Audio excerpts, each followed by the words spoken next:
Good afternoon, everyone. How are you? My team lost today, so I'm fine. How is everybody? Ooh, now I got to go read the comments. Keep us posted about what.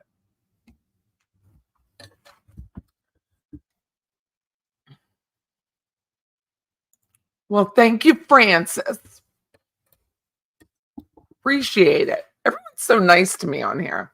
I always wait for it to blow up. I mean, when you have this so much saturation of people, it just kind of goes. I always compare everything to the Bee Gees because I think Bee Gees are life. And if you remember in disco world, discotheque in the 70s when the Bee Gees came out and they oversaturated the market with their music and then they were despised and they had to go away for a while. I try to be careful. Not that I'm the Bee Gees, but nobody wants to be oversaturated. I have a coach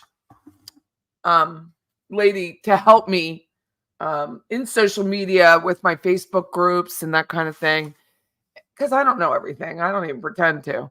And her name is Carol Jones, and it's Carol with the E, and she's a funny woman. And she got an undercut like me. So I feel like I'm an influencer for her.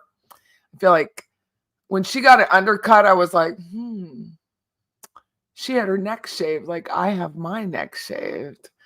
But anyway, she's a funny lady, and she talks about, well, if you're going to do a video, you should put it on Instagram and Reels and LinkedIn. I'm like, no, I shouldn't.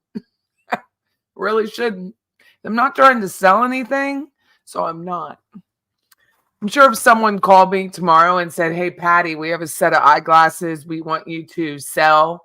We need you to do like 5 ads. And I'm be like, sure, that's different. But overall, I'm not doing that. Enough of me is enough. But you should look at her stuff. Like she does cookbooks, which I don't do, and cooking, which I don't do. And she's funny. So I appreciate her very much. She's out of Arizona. She's a funny lady. I did start early because I knew people were waiting, and I do not like for people to wait on me. So I have to, if I see people in here waiting, I'm going to turn it on. It just, unless I'm busy doing something, which I wasn't, just charging my phone. I just got to the office a few minutes ago, and a subscriber sent me a package, so I wanted to open it. So I already opened it, but I got crazy eyes there. See what I'm saying? Too much of me is too much. But I want to show what she sent me. It's beautiful. So it's a tote bag. Her name is Debbie Martin. And she sent me this tote bag of an owl that she hand painted. It's beautiful. And it's nice because it has pockets. Everyone loves a pocket, right? So it has pockets. And inside are gifts for YouTubers at the Donna Adelson trial. So I'll give them out then. But this is just really beautiful. It has a nice strap, and she painted it. I was like, thank you so much. She told me I didn't have to open it, but I was like, I want people to see it. It's scale. Everything is to scale, but look at that. Can you see it? Really beautiful. I will proudly use it. Thank you so much, Debbie. It was beautiful. And we have bags to give away, or a bag to give away. So I had the Patty's Playhouse bag, and you all we posted it a few days ago, so I'm late. But I felt bad because Bling wasn't feeling good. Bling is the new black, is the one who makes the bags for me. Where's her post? Where's your post, Bling? It went away. Did it go away? It said, hey, girl. It couldn't have gone away.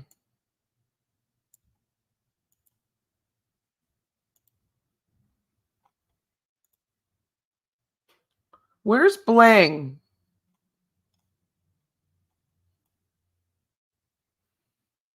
Hey, girl. I saw it loud and clear. Are you still on here, Bling? Does anyone see her? Can they tag her for me?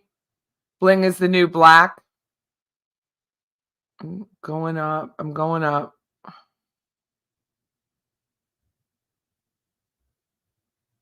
No, I don't see her comment. Anyway, Bling is the new black.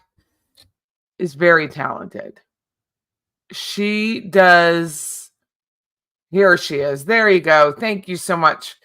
So Bling is the new black reached out to me when I first started this shindig and offered to make my logo, the Patty's Playhouse logo, into a t-shirt and I would wear it. And I was like, absolutely. I'm flabbergasted that you would even ask. And so then I ordered some bags. So we give the bags on the radio show, we give the bags away to people who come on. I always wanted a gift, right?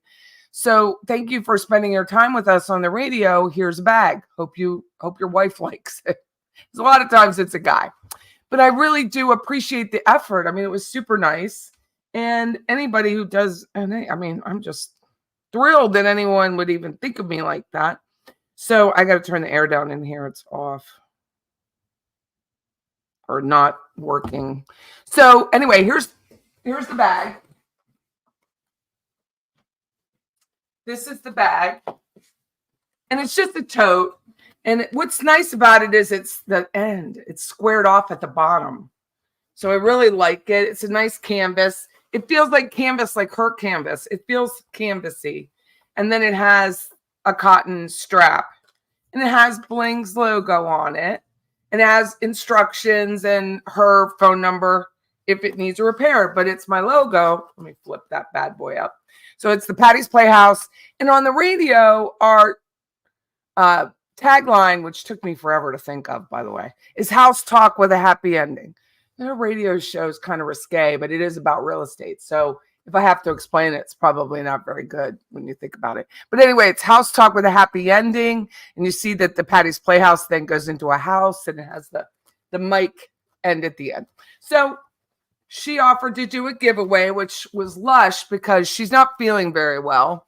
She broke her foot several weeks ago and it doesn't seem to be healing. So she has to lay in the bed.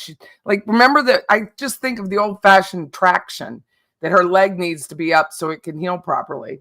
So she said, because she wasn't feeling well, just randomly pick. So I used a random picker.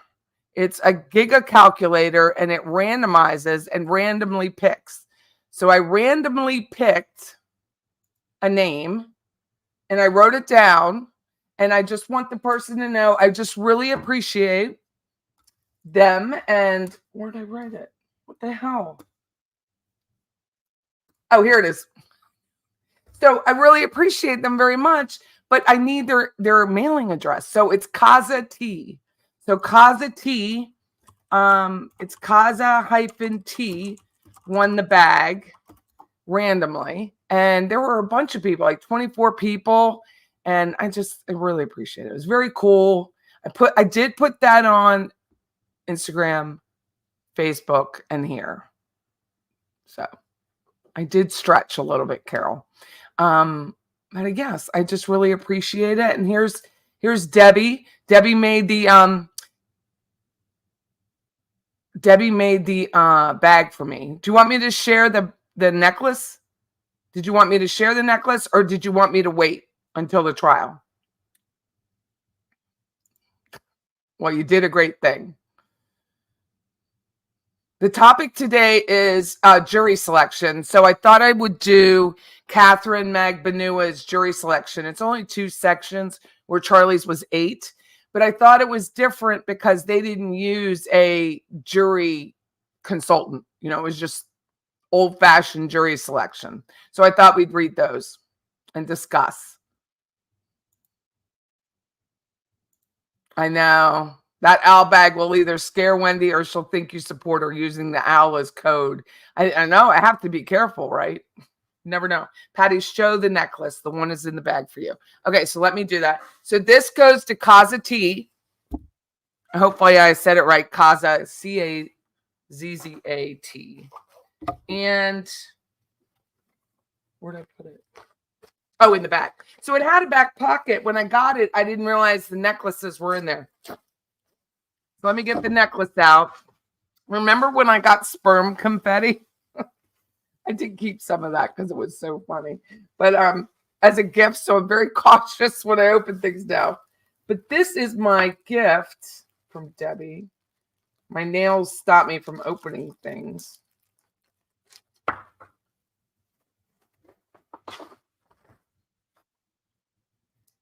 So it's also an owl. Oh, I'm gonna my nails. It's also an owl. Can you see it? And it glimmers.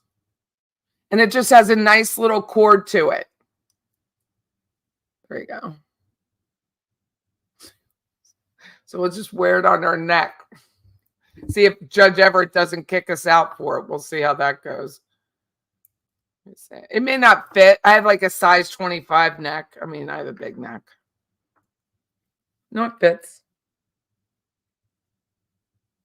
I can't get it on because of my nails. But there you go. My nails prevent the little clasp. But it's beautiful. It has a nice weight to it. Mine almost looks navy blue because of the glimmer. But it's really pretty. I'm very thankful. It's beautiful. So I'm going to send Debbie a bag too. So we have extra Patty's Playhouse bags. I'm going to send her one. It was just thank you. Blushing. Well, you're very talented. And I don't think people know who you are and what you do. So I thought I'd share a bit of Bling is the New Black. Hold on. Let me get it for you. She's an extremely talented woman and a hell of a marketer, which I've always impressed with because I didn't take marketing. I don't know marketing. I don't do marketing.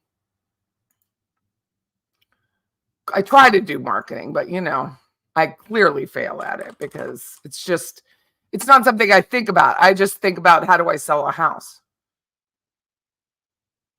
So let me just share quickly because she didn't ask me to do this. She probably wouldn't want me to do it, but I want to do it.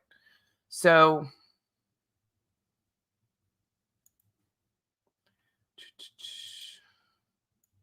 here's her Instagram.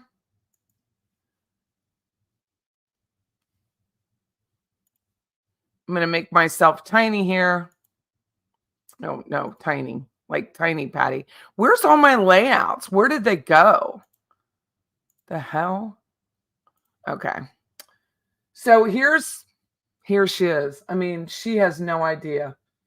So she loves some Willie Nelson. She randomly called me on the phone one night. And let's see. Oh, client post. That's this shop. Am I doing this right, Bling? Probably not.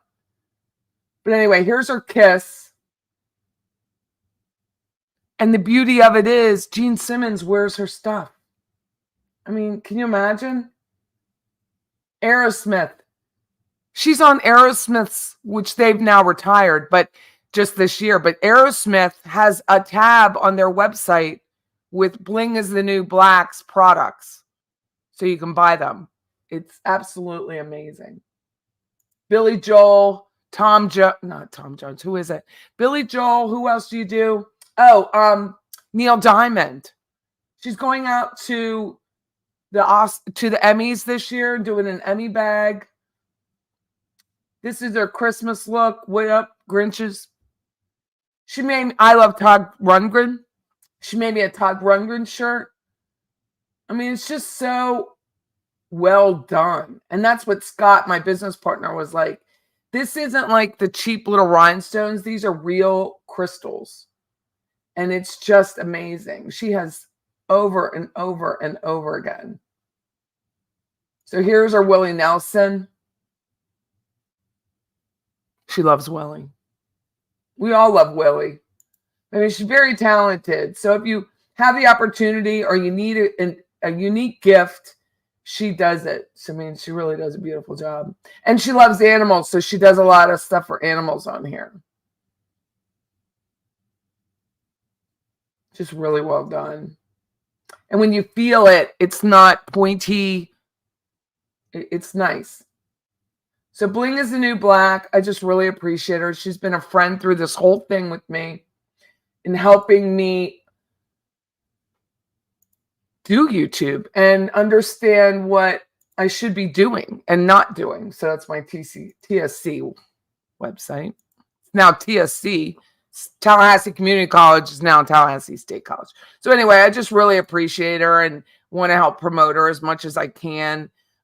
She just does, I mean, she's well connected, first of all. Like, she does Ringo Starr stuff, you know, like I said, Aerosmith, Todd Rundgren, like all of these big names, and yet super humble and cleans chicken coops. Like, she has no problem cleaning out the chicken coops. Yes, it is a pretty necklace. So thank you, Debbie, for that. It is really cool. I mean, very cool that you would do that. I have the others there. This is mine. Just to reiterate again, Debbie made this for us at the YouTube for Donna Adelson's trial, which is coming up. I think we all know trial moved up a day. So I can't go to jury selection. So I'm going to Pennsylvania the 13th through the 16th. So I'm flying back the night of the 16th. And I have to drive from Tampa because I'm flying out of Tampa.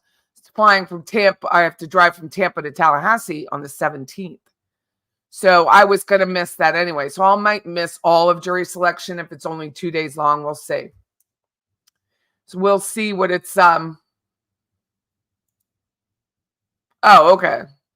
Oh, I've opened the one that was had my name on it. But we'll talk about that then. There is a solid black one, but that doesn't have my name on it. That has someone else's name. So you can correct me later. It'd be good. Jury selection is boring. It may not be, though. I've never watched it. I've never watched a jury selection, so I just thought it would be. Oh, it's okay. I'll figure it out. I'll put it in the right bag. It'll be good. Oh, yeah. You know, Pink is from Doylestown, Pennsylvania. So she's from Pennsylvania. Thank you for that compliment. I'll take it. My sister had the original idea for my hair. And, yeah, but I'm not dyeing it pink. Oh, well, I love you too. And I'm just so sorry that you're still hurt. I really am. It's just, you see that foot break and you just really realize how fragile. I mean, the foot is so strong, yet so fragile. And any break on it just takes so much longer. Hi, Cindy. How are you? Hi, Murder. How are you? How's everybody doing? Good. Hello from Glasgow. Thank you, Caroline. I want to go to Europe or the UK over Christmas. I really think about it. Oh, Carrie Underwood, Neil Diamond, Willie, Moody Blues, which is amazing. Celine, Brittany, Barbara. Pretty much anybody. Yeah. Willie's any rights activist. Willie's like Willie just loves people, which I think is cool. Yeah, that's what I'm not sure about, you know. Because they didn't even like my buddy Dr. Jackson being there because he wrote a Facebook post 7 years prior, and they're going to get on him about it, about this Facebook post and having been in jury selection. It's just ridiculous. So ridiculous. Yeah, it's a great song. And they're dying off. I mean, a lot of these band members are just not alive anymore. Yeah. It'll be interesting to see how many they bring in. You know, Charlie said in one of his recordings with his mother, they brought in 152, and a little over 90 basically told him to his face he was guilty. I think it's funny. But you only need, 15. That's all we need is 15. You saw a still shot of me on a different channel. What did I do? New York? What did I do? What did I do? I always think I'm doing something wrong. Yeah, I hope they don't let a number 15 on the panel. I would have liked to have seen the video of his selection and how he got on it, because we know, I read it, so we know how he behaved with reading it, but we don't know how he behaved in person. I don't think so. I don't think they're going to waste their time on that. I have to say, I live here, obviously. That's why I do this. And there are so many people that don't know anything about this case. Every Friday night, I go to Jerry's Cigars, and we smoke cigars out front on the patio. And people ask me, what do I do for a living? And I told them, and then a friend named Jay Herring says, but Patty also does this and this, with Facebook group and then YouTube. And so they asked me questions and I responded, and it was, they don't know. They don't know about this case. They just don't. And I think it's because we're so involved in the case, we assume that other people may be, especially when they live here, but they don't. And someone else said on the last YouTube I did that there's been over 30,000, I think it was True Crime Wifey, said over 30,000 people have moved to Tallahassee. So I don't think that it's fair to believe that everyone here would know this. I just don't think that's the case. I really don't. I think we're safe on that. No static. Well, good.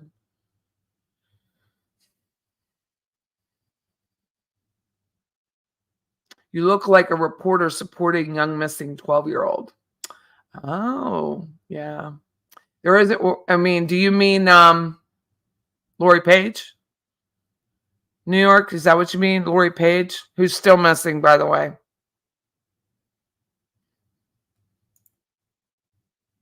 I really enjoyed jury selection, he says. Yeah, I won't be able to make it this time because I'm going to go see my daughter and granddaughters.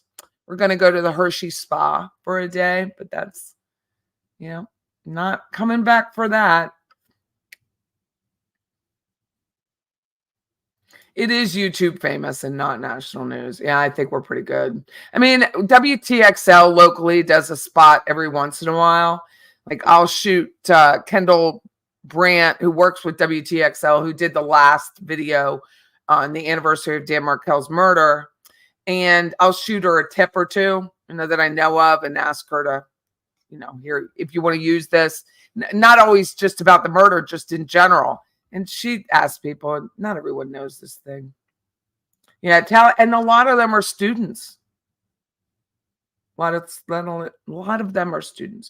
23 days to go. Does anyone know why the trial got moved up? Does anyone know?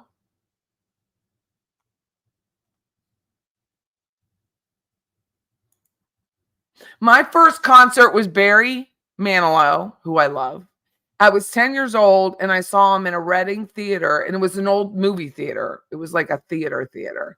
I saw him there with it when he had the backup singers. It was the two African-American girls and the white girl were his backup singers, and he had the long hair. I was 10. That's how long ago it was. Imagine a jury full not knowing the case and Donna just looking like an elderly woman who doesn't know what's going on. Yeah, I don't think we're going to have a problem there. I really don't. I think what this case is explained.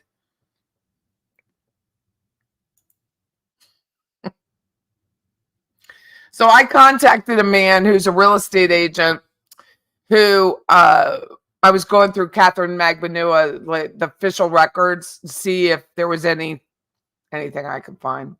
See if she got evicted anywhere. I love the real estate side of this. So anyway, she and Siegfried were suing this gentleman, and it was years ago. And so I contacted him. He's a realtor. So I contacted him, said, hey, I'm a realtor. I have a YouTube channel. We're talking about this. He's like, who? He didn't even know.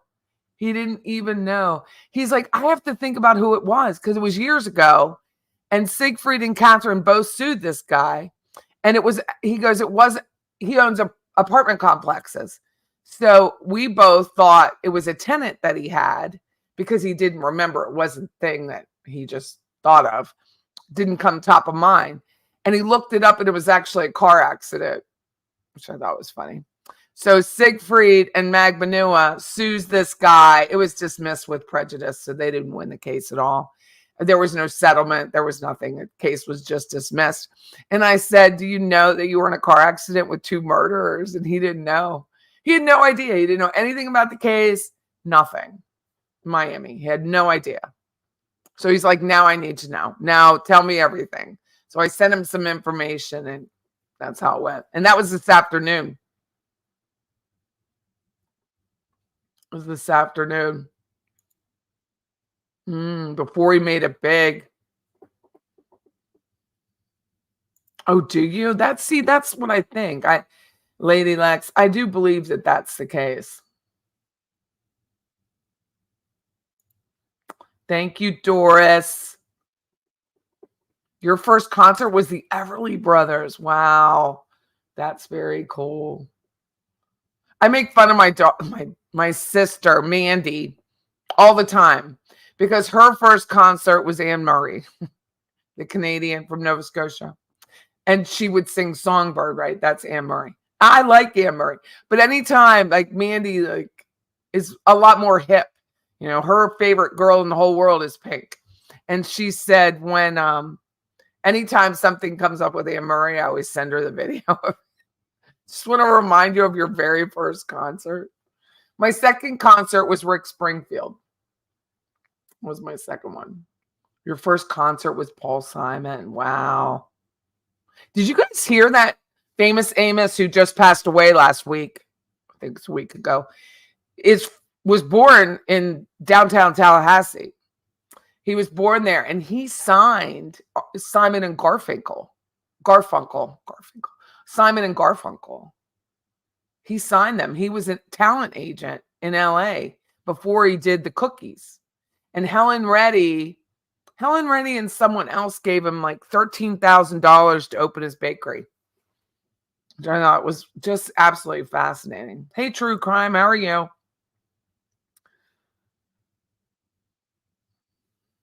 Your first concert was Rory. Oh, I don't know who Rory Gallagher is.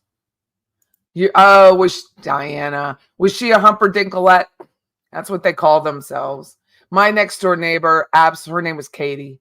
Absolutely adored Engelbert Humperdinck. She was losing her vision, and she used to sit right up against the TV and listen and watch him. And she went to every concert. She was one of those traveling persons.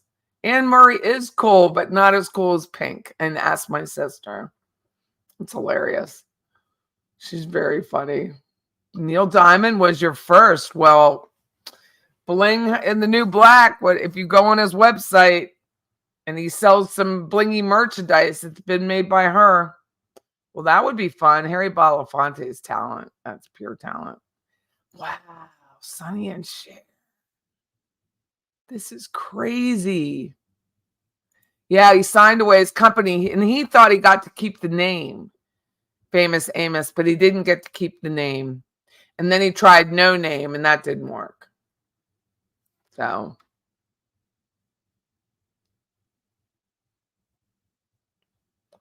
I saw Barry Manilow at my mall waiting in line to see the movie The Firm. His entourage would not let me near him to say hi, but he smiled and waved. I am of the opinion, I had no, don't at me. I didn't know he was gay. You know, when he came out and he was married to his longtime manager or whoever, I think it's his longtime, and he came out as gay, I was devastated. Absolutely devastated that he was married. I was like, why? Your first concert was Chicago in Hamburg, PA. Wow. Oh, wow. That's horrible. Elvis was supposed to come to Hershey, Pennsylvania the September following his death, but you know how that went.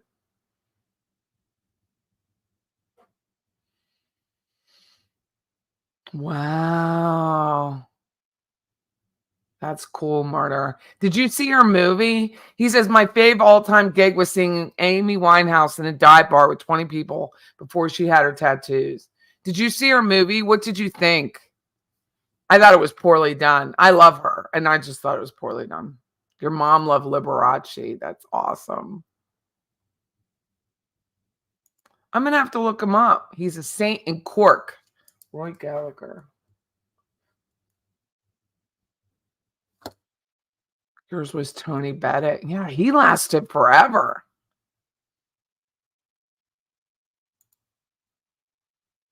Wow. This is crazy. I was at a concert as a kid was Tom T. Hall. Wow. Bling, I'm sure you have seen just about everybody. Good to see you too, Mert.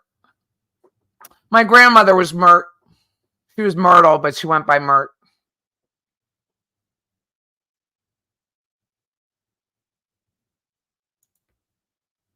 Fancy Fiction's appeal documentation between Sigfredo and his appellate attorney, Bia Harrison, was incredible. He was stating Georgia was willing to give him and KM a deal. Oh, I would still throw my underwear on stage for Tom Jones. 100%. Don't even ask. Diana, I would be there. Yeah, she can sing. She's amazing. Says Pink sang at the DNC. Just absolutely amazing. Sigfredo should have took the deal. Why did they not take the deal? I would love to know. And maybe we'll learn more at Donna's trial when they bring Turquoise up, who was Catherine Magbanua's lead attorney. Why they didn't take a deal? I mean, they need to write a book about how dumb they were.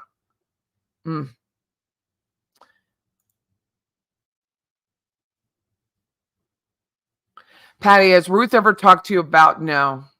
She says, has Ruth ever talked to you about how she feels about Lewis not being arrested when pulled over and it would have changed everything? No. Yeah, I just asked her about her son and, what kind of teacher he was. I just asked her about her son. I didn't ask her about anything to do with the murder. I didn't feel it was I don't know her. I only met her one time and, ooh, sorry, that was my purse. I would never ask that question. I'm sorry. I'm just not that forward. As you can, if you watch me at all, I really am not very forward. For me to reach out to that real estate agent in South Florida in Miami that had one contact with Catherine Magbanua and Siegfried took about an entire 40 ounces of Diet Coke for me to do it. It is very hard for me. And I don't know why. And I know I should get over myself, but I did it. And I contacted him and we had a giggle when he realized he was in a car accident and was sued by 2 murderers and it was dropped. So he never really had a contact, like physical conversation with her. So, but then he was like, man, I got away. He said it could have been much worse. I was like, no. This was a murder for hire. You were fine. It wasn't like a carjacking. Hey, Roberta, how are you? Susan says she has family that lives in Clarn, which is a neighborhood very close to where Wendy lived when she was in her rental. And it's also kind of where Ryan Cox lived. So I was asked about Ryan Cox is one of the women. I'm sorry. I got called out for calling someone a girl. So she is a woman. She's just younger than me too. She's a girl. So she's a woman who met with Craig Isom like a day after, or maybe it was later that day, for questioning about Adelson's. And she was the one that Wendy gave the boys clothes to because they had grown out of it. So it was the day before. So yes, it was the 18th that she met with Craig Isom. He must have been very busy that day talking to all these people. But so her home, so someone said, well, maybe it was Ryan Cox that they saw walking on Truscott. It wasn't. That Lewis could have seen. It wasn't. She lived outside of Clarn Estates in another neighborhood called Shannon Forest. So she didn't live there. So she wasn't really walking her kids down Truscott. So I just wanted to clear that up. But Susan says her family lives in Clarn and they said they remember hearing about it when it happened, but haven't followed it up since. Nobody has. And I think part of the reason why is that Dan Markel only lived here a couple of years. It wasn't like the Mike Williams case, who grew up here, who worked here, who grew up with a girl who lived here and grew up here. It's not the same. You know, Ray Charles is from around here. It's outside of Georgia, not far from here. Was Ray Charles did a free concert in Vacaville prison back in the day. Ooh. You are a fully cultured bunch. Yep. Murder, that's cool. If you go see the Billy Joel, you get the same tote Patty just showed, but with Uptown Girls. Oh, cool. Your grandmother was Myrtle. Yeah, mine was Myrtle Amanda. She hated Amanda, but she loved Myrtle, that name. Okay, so it isn't unusual. Socks and all in his groin. I don't care. He was lush. That voice is amazing. I have heard it. He says, have I heard Tom Jones and Janis Joplin's duet? It's awesome. I'm a big fan of Janis Joplin. He was offered a deal. I had no idea that Sigfredo was offered the deal, Neely said. I'm a member of her Fancy Fiction's Patreon, but I have not been able to listen to it. This has been the busiest week in real estate I've had in probably a year and a half. Absolutely phenomenally busy. That's why I thought I'd come on Tuesday. Was it last night? But I was like, no, I'm going to go smoke a cigar. Oh, you had an NDA. That makes more sense. Bling says she had an MDA, an NDA. Wow, McCauley. Guess who at F&M? Franklin and Marshall is F&M in Lancaster. Franklin and Marshall is the school. If James Geiger didn't see the Prius, who knows if this case would ever be solved? I know. They might have been able to do it with the video of because the car following him, but I think it would have been a lot harder. A lot more difficult.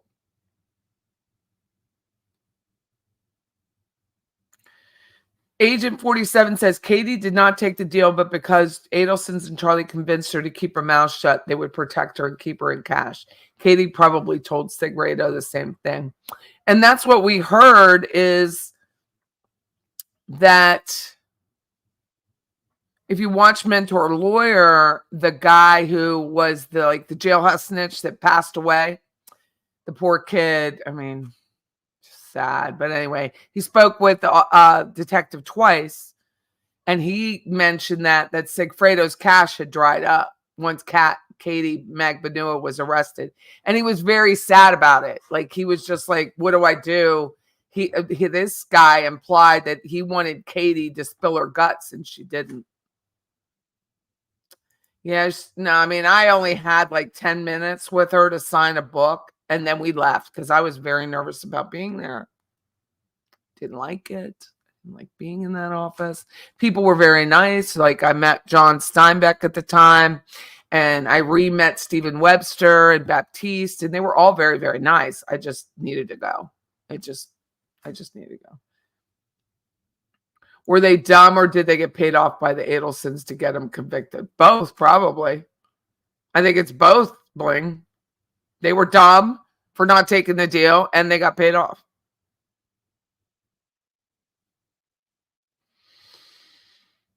So I was going to read, I'll go back to this. I was going to read, I don't want it. That was the old lease. Catherine's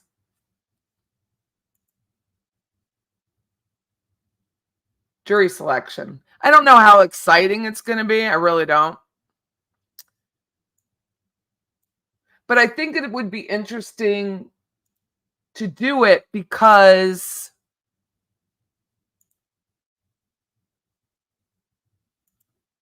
they didn't use a Dubin. So I think it's going to be similar to the way it will be with Donna.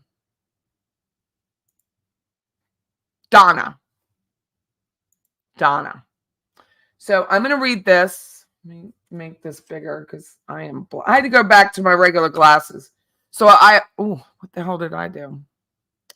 I apologize for the, I hid the chat for now so I can read. Just an FYI if you say anything to me. But I wanted to see what it would be like without a Dubin involved. And so anyway, about to my glasses, I have to wear them now. The readers aren't really working. So I have blue light on it. So that's why you see blue. So it says the court. Good morning. Please be seated. Ms. Turquoise, good morning, Your Honor. I wish I could do her accent, but I can't. Ms. Kappelman, good morning. The court, all right. Good morning to everyone. We are here this morning in the case of State of Florida v. Catherine Magbanua, 2016 and 2018. And Ms. Magbanua is present along with her counsel, Mr. DeCoste, Ms. Quas, and Ms. Kappelman, and Ms. Dugan for the state. All right. So at this point, they're downstairs qualifying the juries. We should have 50 jurors up here. They tell me by approximately 9. And then we can start the individual voir dire process. The only thing I have on my list at this time, and I'll be happy to hear if anyone else has any issues that we need to address, but Ms. Kappelman, we discussed on Friday about having a summary done for the jury. Were you able to put that together? Kappelman, yes, sir. The defense and I have agreed on a statement. I'm having a copy printed for you right now. DeCoste, that's correct, Your Honor. We reviewed it. Kappelman, may I approach? Court, yes, please. Thank you. All right. And so just so that we're clear on the record, Mr. DeCoste, you don't have any objection to the statement. DeCoste, that's correct, Your Honor. Court, all right. Thank you. Do you need this back, Ms. Kappelman, or is this a copy? Kappelman, no, sir. You may have it. Court, thank you. So we'll do it. In my initial remarks, I'll read the indictment, and then right after I read the indictment, Ms. Kappelman, is when I'll ask you to identify the case a little bit more fully for the jurors, potential jurors. And then I'll talk to them about the individual voir dire process and what we're going to discuss with them, and then we'll start the process up. We'll have both the staff from the clerk's office, the bailiff's unit here in the courtroom, ushering people through. So we'll get people through as efficiently as possible. We'll probably take one break in the middle, but we'll see how fast that we're going. Ms. Kappelman, do you have any questions or concerns on behalf of the state? Kappelman, the only thought I had, Judge, about revising your plan for jury selection is to advise the jurors that are still in the mix through this process today to come back tomorrow morning instead of afternoon on the off chance that we're successful in getting the 60 or 70 that you're seeking a little earlier. The court, I thought about that. I mean, I've run over that in my mind a number of times, but what's the defense's thought on that? DeCoste, if we could have a moment, Your Honor. The court, sure. They confer. Kappelman, may I ask a question while they're thinking about it? Does it matter what order they come back in? Because if we're telling them this morning to come back tomorrow afternoon, and then we end up getting a lot this morning, maybe we tell them the afternoon ones to come back in the morning. I don't know. Just thinking about whether to start that way. The court, I guess, if I tell them to come back in the morning, the worst thing that could happen is that we're not ready in the morning. And then I just have to tell them, I'm sorry, but we're going to start at 1. And we can do that. I mean, we might get enough jurors. If we can get 60 or so out of these first 2 polls, then I think we'll be ready to go in the morning. If for some reason we don't, then I can ask them to report back at 1. They're going to be inconvenienced anyway. It's going to take up their entire day, anyway. So, Kappelman, yes, sir. That was my thinking was, I just hate to have the possibility of wasting a half a day if we are more successful than anticipated today. So I would like to have them come back in the morning if that's possible. The court, all right. Mr. DeCoste, do you have any objection to that? Mr. DeCoste, no objection, Your Honor. Perhaps we readdress halfway through the day today to see where we are. Court, all right. What kind of objection could they have had? So that's what we'll do. I'll ask them to report back then at 9 a.m. And then, let's see, Madam Clerk, before we had talked about that we did want them all gathering out at the actual courtroom, and so that wouldn't change, right? We'll still have them come up here. Clerk, yes. Court, okay, great. That's what we'll do. The other thing, the ones that are selected to come back, Madam Clerk, do we get contact information from them before they leave, like a cell phone number? Clerk, yes, sir. Court, so there will be somebody here in the courtroom to get that. Clerk, not here in the courtroom. They're doing that downstairs. When they're checking in, they're getting all of that information as they check in downstairs. Court, so when they check in right now, even? Clerk, yes, sir. Court, okay, great. Okay, that's what we'll do. It will be 9 a.m. tomorrow. I'll ask them, well, I'll ask them to report at 8:30 tomorrow, and then we'll be ready to go at 9. Okay? Anything else, Ms. Kappelman? Kappelman, nothing else from the state, Your Honor. Court, anything from the defense? DeCoste, nothing, Your Honor. Court, okay, all right. So we're just going to be waiting for jurors at this point. So we'll take a short recess. And then once the jurors start coming into the courtroom after they're present, then we'll start with the process at that time, okay? We'll be in recess, then probably for about 20 minutes. Ms. Kwas, Your Honor, could Ms. Magbanua stay with us at the table during the recess? Court, as long as the bailiffs are okay with that, I don't have any problems. Kwas, thank you, Your Honor. Court, okay. So we'll be in recess for about 20 minutes. Thank you. Recess. Jurors seated in the box. Court, good morning. Please be seated. All right. Good morning to everyone. Great to have everyone here. I know you went through jury qualifying downstairs, and we appreciate your participation up here also. Welcome to the Circuit Court of the Second Judicial Circuit, and the case set for trial today is the State versus Florida of State of Florida v. Catherine Magbanua, 16 and 18. My name is Rob Wheeler. I'm the Circuit Court judge that will be presiding over this case, and this is a criminal case. Ms. Magbanua has been charged with the crimes of first-degree murder, conspiracy to commit first-degree murder, and solicitation to commit first-degree murder. All right, the first thing we need to do, I need to talk with all of you about a couple of issues. And the first thing we need to discuss is about the publicity in regards to the case. This case has at times received a fair amount of publicity, and we need to ask you about that individually. So this is going to be an individual voir dire, and it takes time, and I apologize for that, but it's the only way we can do it. We have to talk to each one of you individually, and that's because you don't need to know what your neighbor knows about this case. Before we start, I'm going to give you some instructions in regards to your cell phones and computers and other electronic devices.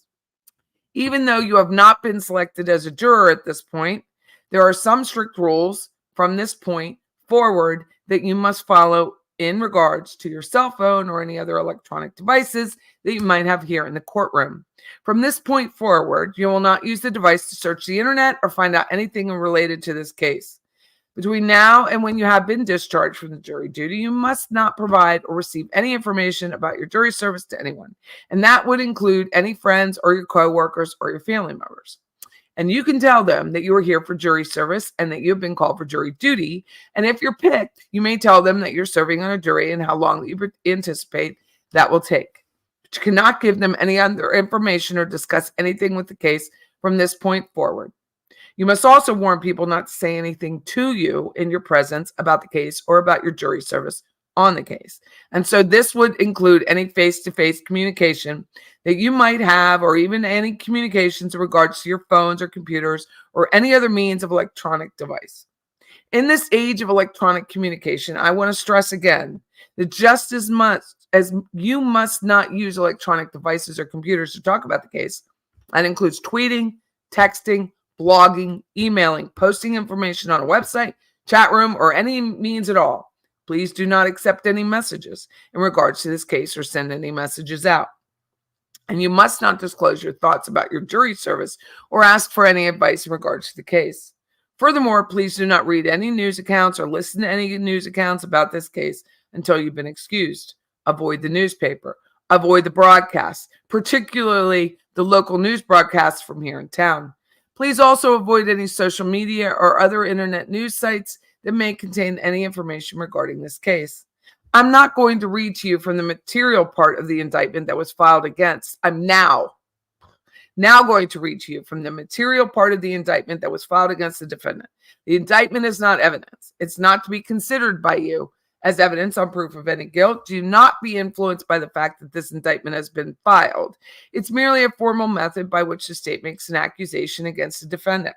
I'm going to read directly from the indictment, and the indictment reads as follows. On the 18th day of July 2014, Catherine Magbanua in the county of Leon in the state of Florida did unlawfully kill a human being, Daniel Markel, by shooting with a firearm, and the killing was perpetrated from or with a premeditated design or intent to effect the death of Daniel Markel, contrary to Florida statutes.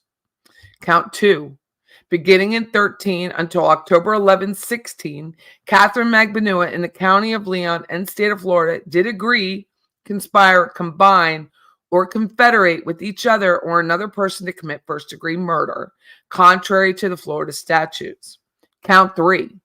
Beginning in 13 until July 18, 14, Catherine McBaneau in the county of Leon in the state of Florida did solicit another to commit first-degree murder, and in the course of such solicitation, commanded, encouraged, hired, or requested the person, Luis Rivera and or Sigfredo Garcia, to engage in specific conduct which would constitute first-degree murder, which resulted in the death of Daniel Markel, contrary to the Florida statutes.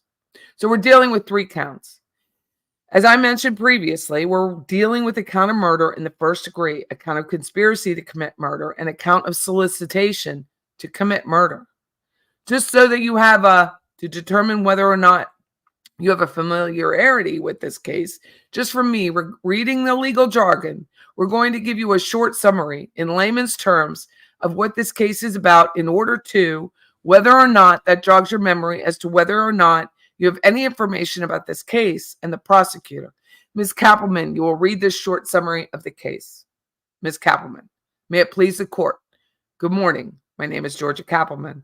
I'm the prosecutor assigned to this case, and I'll be assisted by Sarah Catherine Dugan. Statement of this case is as follows. This case involves the murder of Daniel Markel.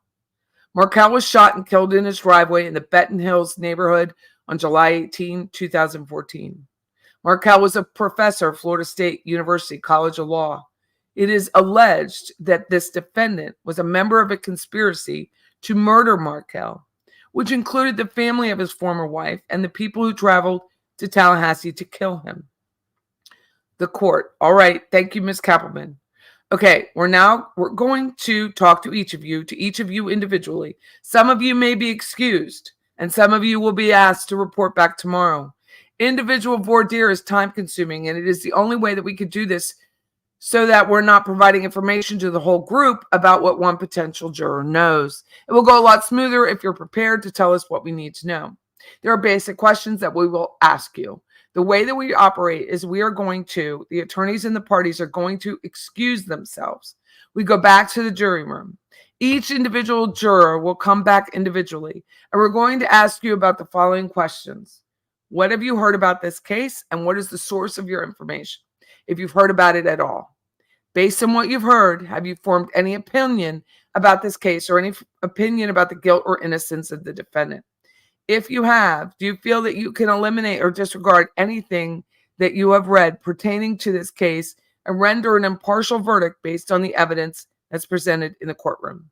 In other words, can you presume Ms. McBaneau innocent as the law requires? It will save us a lot of time if you think about these questions, and we're going to pose these questions to you individually back in the jury room. There will be one or other matter that we need to discuss with everyone, and that's in regards to whether or not this will be a hardship for you to serve on this particular trial. And that's because this trial is expected to last 2 weeks. We expect jury selection to be completed by tomorrow, and then we'll go to the testimony. Either tomorrow afternoon or Wednesday morning, we'll go to testimony, and we expect the testimony to last into next week or possibly through next week. So it's a 2-week commitment, okay? Now, we all know that we have duties and responsibilities. We have work responsibilities. We have personal responsibilities. But we also have responsibilities as citizens. And just as we enjoy the privileges and protections of this country, we also have those duties and responsibilities. And one of those is jury service. So I hope you understand how important it is that we have good jurors like you are here to serve on these particular cases. There are times when we call upon people to make serious sacrifices, and this is one of those times. Jury duty is one of those times. You will probably never be called on again to do something like this. However, I do understand that for some of you, this just might not be possible. To give you a little bit more information, I mentioned that it will be 2 weeks. But what we do is we limit it to regular work days as best we can. Certainly, there might be a time where a witness might go a little over, but I will do my best to limit it to regular work days where you will go home in the evening at a regular time and return the next day in the morning at a regular time. I will do my best to adhere to that regular schedule. So please give it some thought as to whether or not you have a major problem that would prevent you from serving the next 2 weeks.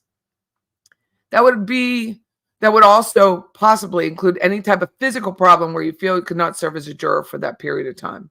Please be patient with us as we work through all the individual potential jurors. There will be bailiffs and clerks in the courtroom. Also, court administration if you have any questions. No questions about this particular case. They cannot answer that. But if you have any administrative questions, they can answer those as we prepare to talk with you. Please follow their instructions. Please do not discuss the case amongst yourselves or with anyone sitting next to you while we're going through this process. And then also, I know that people have their phones and electronic devices. Again, do not look up anything on your phones or do not do any searches on the internet while you're waiting here until you've been excused, okay? So you will fall into one of two categories when you come out of that room, okay? You'll be in that room, you'll come out, and you will wait for our decision. The decision will be, thank you very much for your service. You're excused, or it will be, thank you very much for your service. We will see you tomorrow morning at 8:30 back in the courtroom, okay?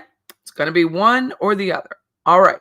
Based on the information they provide us back in the jury room. All right. We're going to start that process now. At this time, if you could all be patient with us and the attorneys and their clients can retire back to the jury room, please. And then we will bring you back one by one so that we can get the process going. If I don't get a chance to thank you all again, for those who will be excused, some of you I'll be seeing again, but for those who are excused, thank you very much for your service and for being here this morning. In chambers, court. All right. Is everyone ready to proceed for the state? Kappelman, yes, Your Honor. Court for the defense. DeCoste, yes, Your Honor. Court, all right. Thank you. Good morning, Mr. Dennis. Madam Court Reporter, are you ready? Court Reporter, I'm ready. Yes, Judge. Court, so Mr. Dennis, for the record, we're taking him out of order, but he is jury 17 on the list. And Mr. Dennis, do you have any personal knowledge about this case? Juror, from what I've heard on the TV, reading the papers, heard on the radio, heard on the YouTube, I think so. Court, you do. Juror, yes. Court. And so you've already given us the source. Based on that information, have you formed an opinion about the case? Juror, it's something I don't like to say, but guilty. Court, okay. And so you formed an opinion. Juror, yes. Court, can you set that opinion aside, do you think? Juror, not really. Not under the circumstances. Court, you've heard too much already? Juror, I've heard too much of it. Court, Ms. Kappelman, do you have any questions for Mr. Dennis? Kappelman, no, Your Honor. Court, any questions from the defense? DeCoste, no, Your Honor. Court, thank you, Mr. Dennis. You just wait outside. Just for 1 second, we'll let you know.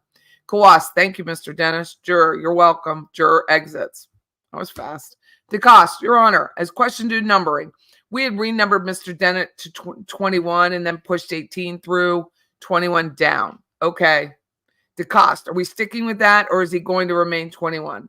Court, well, that's on the jury selection chart. And for this process, I'm really not using the jury selection chart. I'm using more of the list since we're going to be talking to everyone. So I think we just put him in there, but I'm keeping him as number 17. So let's work from the attorney panel list since we'll be speaking with everyone. Okay. So I'll go to counsel. Ms. Kappelman, in regards to Mr. Dennis, no objection to striking him for cause. Any objection for the defense? No. Court, Mr. Dennis will be struck for cause, and you can tell Mr. Dennis he's excused, okay? And so then we're going to revert now to number 1, and we will need Nathan Marks. Please, court. Morning, Mr. Marks. Juror, good morning. Court, have a seat, please. How are you this morning? Juror, I'm great. How are you? Court, great. Mr. Marks, do you know anything about this case? Juror, I do. Court, okay. From what sources have you received this information? Juror, I was living in Benton Hill at the time. Court, and so have you? This is from the news source or? Juror, well, yeah, that. Court, personal knowledge? Juror, and just local neighborhood knowledge. Court, have you formed any opinion on the guilt or innocence of Ms. Bagbanua? Juror, not necessarily. Other than, I would probably be independent, I think. Okay. You think you can set aside any of the information received? Have you heard about things in the press? Or where have you heard? Juror, yeah, in the press, just local news mostly. Juror, and so have you formed an opinion? Do you think you can set that aside? Juror, I probably could. My issue is more scheduling conflicts and things like that. Okay, we'll get to that in just a minute. So you think you could render a verdict solely on what is, solely by what? The evidence that is presented in the courtroom. Juror, yes, sir. Court, okay. Now, in regards to a hardship, this is going to be a 2-week trial. And so there is a particular reason you think that you cannot serve. Juror, yeah. I actually host a regional meeting, 55 producers in our company. And it's supposed to be today. We moved it to Thursday because of jury duty. Court, okay. Juror, it's Thursday and Friday morning in Destin this week. And then my right-hand person in my office is off Friday through June 1st. So there's just no way I can be away while she's away. She's going to be in Europe for a week and a half. Court, there's something you'd be thinking about if you're serving jury during that time? Juror, yeah. I don't know how I would be able to keep up with things at the office with her gone and me gone in the same week. It would be pretty rough. Court, Ms. Kappelman, any questions? Kappelman, do you own your own business? Juror, no. But, well, I'm an equity partner in it. It's a large insurance agency statewide. And then I'm a regional manager from Pensacola to Gainesville. So we have a lot of clients renewing policies on June 1st and things like that. Kappelman, all right. And could the meeting be moved again if you were selected to serve to outside of our 2-week time frame? Juror, I don't know if it could. There are 4 regions in the state, and the other regional meetings are going on today and tomorrow. And then Thursday is when I've got to go. I've got to get a lot of the announcements out to our region so that some of our new information gets shared with all our producers at the same time. Kappelman, what would happen if you were selected as far as the meeting is concerned? Would it go on without you, or do you think it would? Juror, no, it would have to be delayed a couple weeks. Kappelman, what would be the consequences in that delay? Juror, just some issues with sharing information with the guys and ladies on our team that need to hear the updates that we're sharing with them. It would just be delayed a couple of weeks. All right, as far as your right-hand woman, it sounds like, yes, leaving town. What will happen as far as the business is concerned if you're both out? Juror, the clients who call our office usually deal with me or her, so without her there, Kappelman, so who would they deal with? Juror, yeah, I won't be able to look at my phone without having 30 texts while I'm sitting there. Kappelman, sounds familiar. Juror, yeah. Kappelman, but there are other warm bodies in the office that could step in if needed. It would just be not optimal. Juror, they will not be knowledgeable of what we handle. Kappelman, if you are selected to serve, you would not be able to pay attention to the evidence because you're worried about what's going on at the office. Juror, probably, yeah, it would be a major distraction. Kappelman, no further questions. Mr. DeCoste, court asks. DeCoste, yes, thank you, Your Honor. Just a few. Good morning. How are you? Juror, good. How are you? DeCoste, doing well. Thank you. So at the time you lived in Benton Hill, did any law enforcement come out and question you? Juror, not me, no. DeCoste, anyone in your household? Juror, no. DeCoste, as to impartiality, I think you responded you probably could be impartial. Juror, yes. DeCoste, is there any way you can give us an absolute on that one? Juror, I'd say, yeah, I could. DeCoste, we use an analogy of a pilot landing a plane. If he, comes on the intercom and says, I probably can land the plane, we'd want an absolute on it. Juror, sure. DeCoste, for you to answer the questions and say, hey, I can be partial, is it safe to assume that you formed an opinion about the case, though? Juror, I'd say I haven't. I mean, it's not like I've sat through and heard all the evidence. So no, I've not formed an opinion. DeCoste, thank you, sir. Juror, all right, thank you. Court, thank you, Mr. Marks. You can wait outside. Juror, all right, thanks. Juror exits. Court, Ms. Kappelman. Kappelman, no objection to excusing him for a cause based on hardship.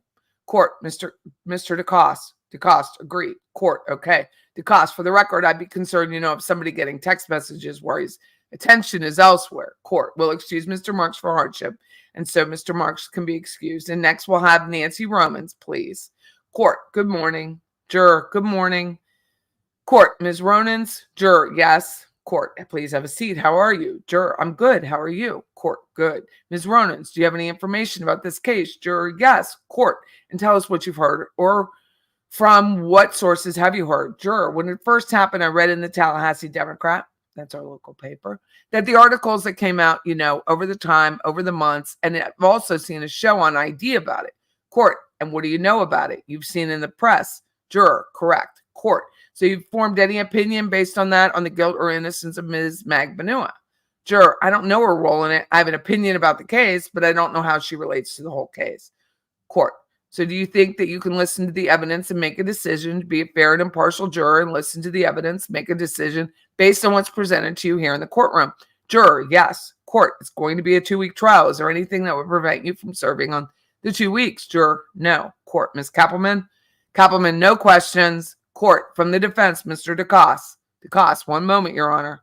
DeCoste, good morning. Juror, good morning. DeCoste, how are you? Juror, I'm good. DeCoste, my name is Chris. First topic, you said that you read some articles from the Tallahassee Democrat. Juror, yes. DeCoste, have you kept up with all the different articles over the years? Juror, no. DeCoste, you saw the show on ID Discovery. Juror, yes. DeCoste, do you know which one? I think there were multiple. Juror, I couldn't tell you. I've only seen one. I assume there was just one. I don't know. It's just reenacted him being shot in the garage and the suspects coming from South Florida and driving in the car. It showed some video footage, that sort of thing.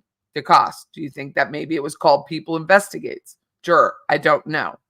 DeCoste, there were some other shows. A&E did one called Taking the Stand. Dateline has done a couple in 2020. Have you seen any of those? Juror, no. DeCoste, the opinion that you formed on the case, what is your opinion? Juror, well, I believe that probably the wife and her family was involved in it.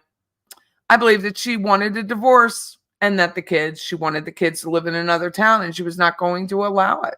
So that's my opinion, but I don't know how the defendant here relates to the family and what my opinion is. I don't know. DeCoste, all right. Thank you, ma'am. Nothing else. Court. Thank you, Ms. Romans.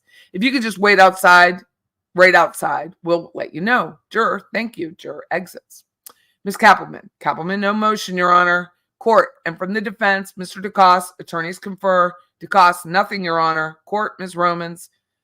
Turquoise, I'm so sorry, Judge, but he's going to be doing the voir dire, but if we could just reserve the right to revisit in the event that this juror says something in the voir dire that brings up the issue of pretrial publicity. The court, once we get to regular jury selection, sure. I mean, if there is a reason for you to have a cause challenge, then I'll listen to it at that particular time or use of a peremptory.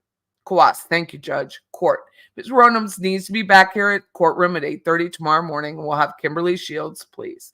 So if you recall, when I did Charlie Adelson's jury selection readings, Kappelman rarely asked a question. She was like, nope, I'm good. So it may be the same way here. I don't know because I have not read this. This is my first read. So going back to it, the court, good morning. Juror, good morning. Court, you're Ms. Shields. Juror, yes. Court, good morning, Ms. Shields. How are you? Juror, good. Court, good. Ms. Shields, do you know anything about the case? Juror, just what I've read, like on WCTV when they send you through, like through social media.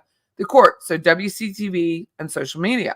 Juror, if I see something, I read it. Court, like local press reports. Juror, yeah. Court, and based on that, have you formed any opinion about the guilt or innocence of the defendant? Juror, no. I usually just kind of scan everything. I don't really read it. Juror, no. Okay.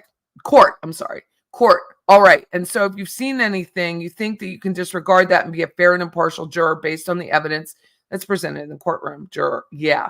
I really don't remember much of it. No. Court, okay. All right. And then this would take a 2-week service. Are you prepared to go forth with that? Juror, well, I'm self-employed, so I work by appointments, and so I'm booked out a month, so I would have to reschedule all of that. Yeah. Court, but you could go ahead and do that.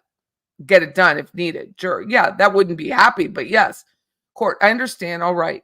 Ms. Kappelman, no questions. Court, any questions, Mr. DeCoste? DeCoste, no, Your Honor. Thank you. Ms. Shields, if you'll just wait right outside, we'll let you know. Thank you, ma'am. Court, anything from the state? Kappelman, no, Your Honor. Court, anything from the defense? DeCoste, no, Your Honor. Court, Ms. Shields can report tomorrow at 8:30, please. We'll have Ava Williams. Court, good morning. Juror, good morning. Court, you're Ms. Williams? Juror, yes. Court, how are you doing? Juror, I'm good. Court, Ms. Williams, do you know anything about this case? Juror, yes. Court, tell me how you know. My cousin is Lenitra Bennett, and she's an anchor at WCTV. That's one. 2, I work at the university, and he was a professor at Florida State University, and I just remember there was a trial with a hung jury, so that's why they're rescheduling it. I know it just, I just knew this was the trial. Just somehow I knew this was the trial from this morning as well, and our family is real close, and I talked to Lenitra a lot, so we just be talking about the case anyway. Court, so because you work at the university. Juror, yes. Court, and then you have a relative who is... Juror, yes, she's the anchor at WCTV, Lenitra Bennett. Court, have you talked to her about the case? Juror, we have talked. I didn't know this was the case. Yes. Court, yeah, I'm just wondering. Juror, it's just family members. Court, the information of where you're getting your information. So in light of that, do you have formed an opinion based on the guilt or innocence of Ms. Bank-Benua? She nods. You have formed an opinion. She nods. Court, do you think that you can disregard that opinion and be a fair and impartial juror? Or do you think that maybe this isn't the right jury for you? Juror, I just don't think it's the right jury for me. Court, you think you know too much information? She nods. Court, did you follow the trial closely the last time? Juror, a while back I did, but I have a lot of stuff going on, so I just don't remember the details about the case. But if I hear it again, it's like, oh, yeah, I remember that. Court, and if you were selected, it would be a 2-week commitment. Are there any issues in regards to that? Yes, I have a surgery scheduled on June 27th. I'm in the process right now of my pre-surgery checklist. I have a scheduled appointment tomorrow, which is the 17th. Well, isn't this interesting? This started the 16th and the 17th, so I digress. I have an appointment scheduled June 2nd and then the 17th of June. All right. And I have documentation here. Court. All right, Ms. Kappelman, any questions? Ms. Kappelman, Ms. Williams, is the surgery something that needs to be done as planned, or is it something that's in nature that could be rescheduled? Juror, this is the second reschedule. Kappelman, it's already been rescheduled a couple of times. Court, yes. Kappelman, okay. So it's medically urgent that it get done as scheduled. That's really my question. You don't have to tell us what it is. Juror, it's a medical procedure that needs to be done. Court, and if it was postponed a couple of weeks, would that be okay, or would that cause this condition to worsen?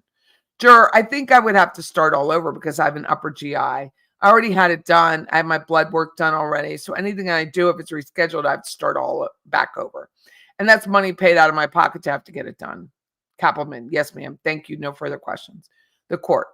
Mr. DeCoste. DeCoste says, hi, good morning. Juror, good morning. DeCoste, what's your opinion of the case? Juror, well, I work with students and I know how students can be, in desperate times of need, for academics. That's the part I work with. So with my personal stuff, it's just according to what it is, I just need to look into it and evaluate what's going on, for my sake. And there's my understanding comes from what I feel and what I can hear. DeCoste, okay, gotcha. So could you tell us what it is you ultimately concluded as your opinion of this case of guilt or innocence? Juror, yeah, I just work with students, with females, with the professors, because I work with them a lot of times. They get really close to the professors, especially when it comes to grades or, whatever work needs to be done. And, I know how professors can be really friendly to students, and sometimes it's just kind of a mess up. Young females' minds among, conclusions or how they felt or what he did or what he didn't do. So just to form an opinion how, I see the evidence more so I can have more understanding, I guess. DeCoste, thank you for that. Court, any other questions? DeCoste, no, Your Honor. Court, all right, Ms. Williams, if you could just wait outside the room. Juror, okay, thank you. Court, thank you. DeCoste, good luck with the surgery. Coast, good luck. Juror, exit. Court, Ms. Kappelman. Ms. Kappelman, no objection to excusal for cause, Your Honor. Court, any objection from the defense? Same. Court, all right, Ms. Williams will be excused. So Ms. Williams is excused. Christina Berry, please. Good morning. Prospective juror says good morning. Court, you're Ms. Berry? Juror, yes, sir. Court, please have a seat, Ms. Berry. How are you? Juror, I'm good. How are you? Court, good. Ms. Berry, do you know anything about the case? Yes. And tell me tell me how you do.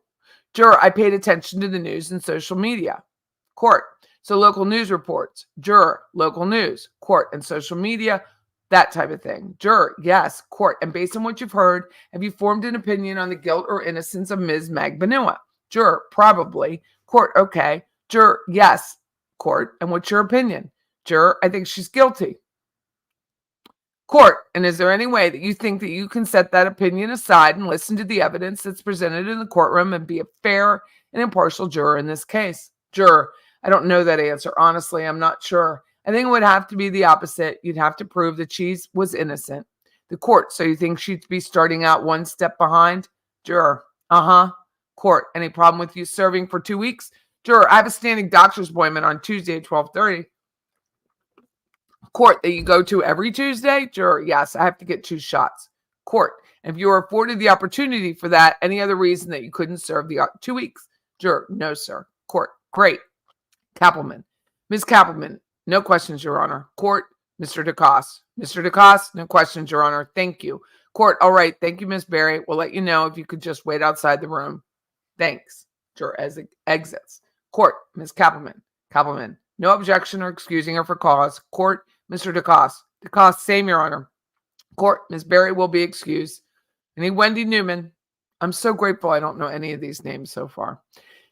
Juror enters. Court, good morning. Juror, good morning. Court, are you Ms. Newman? Juror, I'm fine, thank you. Court, good, Ms. Newman. Ms. Newman, have you heard anything about this case? Prospective juror, yes. Court, and where have you heard about it? Juror, well, my daughter came to law school here at FSU, and the case came up, and I asked her if she knew this professor. She actually started a couple years after. But it just piqued my interest because he was a professor at FSU, and there was a lot of press and a lot of TV shows. And when I heard I got called today, I figured it was this case. Court, okay. And so you've heard some press reports. Juror, yes. And I've seen TV stories because, I guess they dress it up too. Court, right. Juror, on the TV. Court, okay. And because you've watched those, have you formed an opinion about this case? Juror, unfortunately, I think I have. Court, and what's your opinion? Juror, I do feel, unfortunately, that Ms. Magbanua is responsible for taking part in Professor Markel's death. It is obvious to me that the family wanted to remove the children from the father, moving them to Miami. I would say I know a lot about it, actually.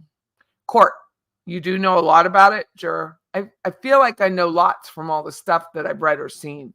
Court, and do you think that there's any way that you can set all that aside and listen to the evidence that's presented in the courtroom? Juror, I really don't think so. I've served on other juries, and honestly, I don't think I could set it aside, what I unfortunately know right now.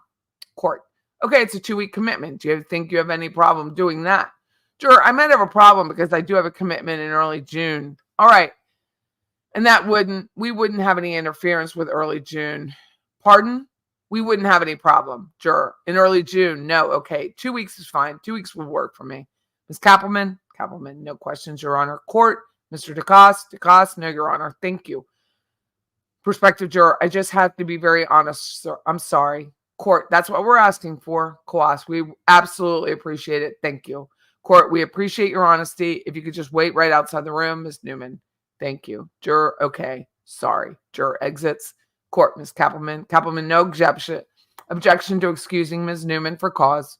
The court, any objection from the defense? No, Your Honor. The court, Ms. Newman will be excused for cause. Ms. Newman is free to go. Can we have Brian Wade, please?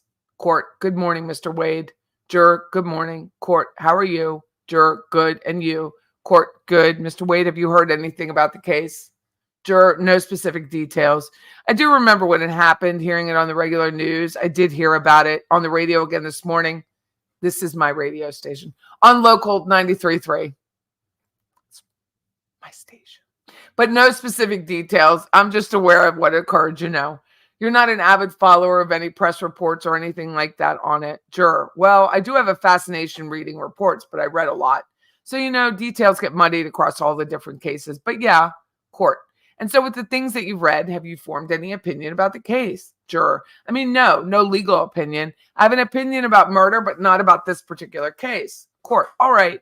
So you think that you could be a fair and impartial juror and decide this case based on the evidence that's presented to you in the courtroom? Juror, it would have to depend upon the evidence, I guess.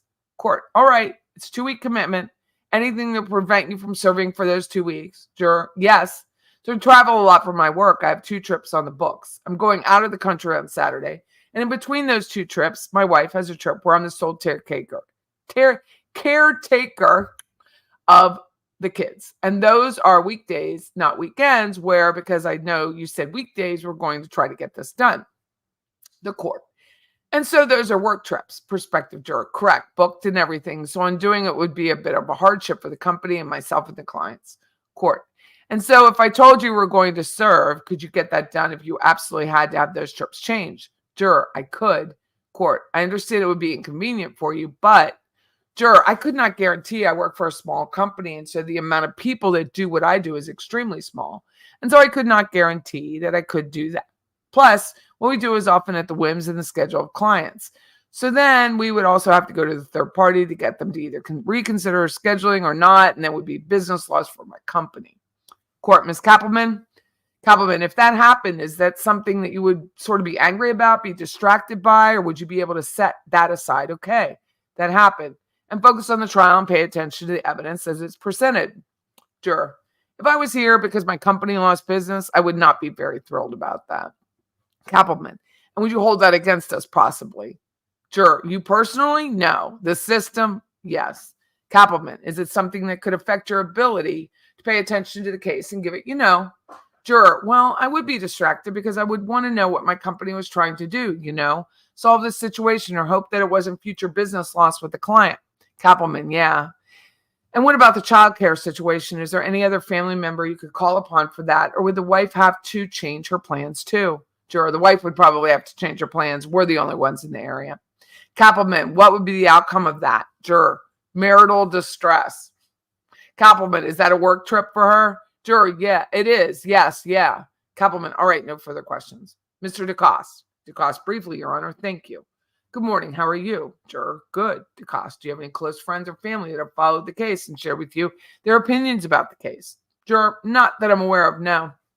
DeCoste, nothing else? Thank you. Court, thank you, Mr. Wade. If you could just wait outside the courtroom. Court, Ms. Kappelman. Ms. Kappelman, no objection for cause based on hardship. Court, Mr. DeCoste, same, Your Honor. Court, all right. Mr. Wade will be excused for hardship. And then we'll have Mr. Kelly Miller. Good morning, Mr. Miller. Juror, good morning. Court, how are you? Juror, good. The court, Mr. Miller, do you have any information about this case? Juror, I've had a subscription to the Tallahassee Democrats, and so too. I've read everything about this case since the very beginning. So yeah, I know a little bit. Laughter. Court, so you've read it on press reports. Juror, yeah, I think it's fantastic that Charlie got indicted the other day. Court, and so you formed an opinion in regards to this. Juror, yeah. Court, what is that? Juror, I think it's crazy that they had a hung jury for the first time and we're doing this again. Court, any reason for me to believe that you can set it aside that opinion could be a fair and impartial juror? Juror, I hate to say I'm pretty set on this one. I'm hoping the next people fall. Court, Ms. Kappelman, any questions? Kappelman, no, Your Honor. DeCoste? Yes, Your Honor. Thank you. Good morning. How are you? Juror, good morning. Good. DeCoste, what is the opinion that you have? Juror, I believe that the whole family was involved and the poor man lost his life and 4 children have become now victims of this crime. Court, what about the respect to Ms. Banua? She is not a member of that family. Juror, 2 of her children have become victims. DeCoste, so your opinion as to Ms. Banua is? Juror, a reckless decision now affects 2 children for the rest of their lives. Well, 4. DeCoste, agree. Thank you, Your Honor. Thank you, sir. The court, thank you, Mr. Miller. If you could just wait right outside the room. Juror, thank you. Court, Ms. Kappelman. Kappelman, no objection to excusing Mr. Miller for cause, Judge. DeCoste, same, Your Honor. No objection. If I could just point out for the record that he was very excited in his answer. The court, Mr. Miller is excused for cause. He's free to go. We need Maya Bostwick, please. Court, morning, Ms. Bostwick. Juror, good morning. Court, how are you? Juror, I'm good. Court, good. Ms. Bostwick, do you know anything about this case? Juror, a little bit from my boss. Court, have you had any discussion about it or what? Juror, I used to live in Beaufort, South Carolina, and there was kind of something similar that happened. So I was talking about it and he kind of told me of this case a little bit. That's kind of all I know. Court, that's all you know? Juror, I know like the details of it, but I don't know like much, I guess. Court, so do you know that this defendant's role is anything like that? Her role in the case? Juror, I know that there was like a dentist in Fort Lauderdale, maybe she's tied to that. I don't really remember much of it. Court, all right. So you don't know too much about the case. Juror, yeah, I don't know too much really. Court, do you think that you could listen to the facts and evidence that are presented and be a fair and impartial juror in this case? Juror, I would think so, yeah. Court, have you formed an opinion about it just from the brief conversation that you've had? Juror, I don't think so. I don't really know much about it. Court, it's a 2-week commitment. Do you have any problem with that? Juror, yeah, on Friday I have to go to the North Florida Women's Health Center. So, you have an appointment for that? Yeah, I do. I have to be there at 3. My appointment's at 3:30. Is that something that you could be rescheduled? Juror, it's kind of a serious matter with my ovaries, so I'm not sure. We'd have to ask, I think, if we can reschedule it. Court, so you have an appointment Friday afternoon that we need to go to, and so other than that, you don't have any other issues? Juror, Court, all right, Ms. Kappelman. How about Ms. Bostwick? You indicated that you contact the doctor and find out if it would make a difference? Juror, yeah, I could, yeah. Kappelman, we would just ask you to please do that on recess sometime so we could check back in with you about that. Juror, okay. Kappelman, no further questions. Court, Mr. DeCoste. DeCoste, briefly, Your Honor. Thank you. Good morning. Good morning, she says. DeCoste, the boss that you talked about told you about the case. Are you still in communication with that boss? Juror, yeah, he's my boss now. I moved from South Carolina. So he's from here. So he knows, I guess, about it because he's lived here for a long time. DeCoste, do you know if he has an opinion on the case?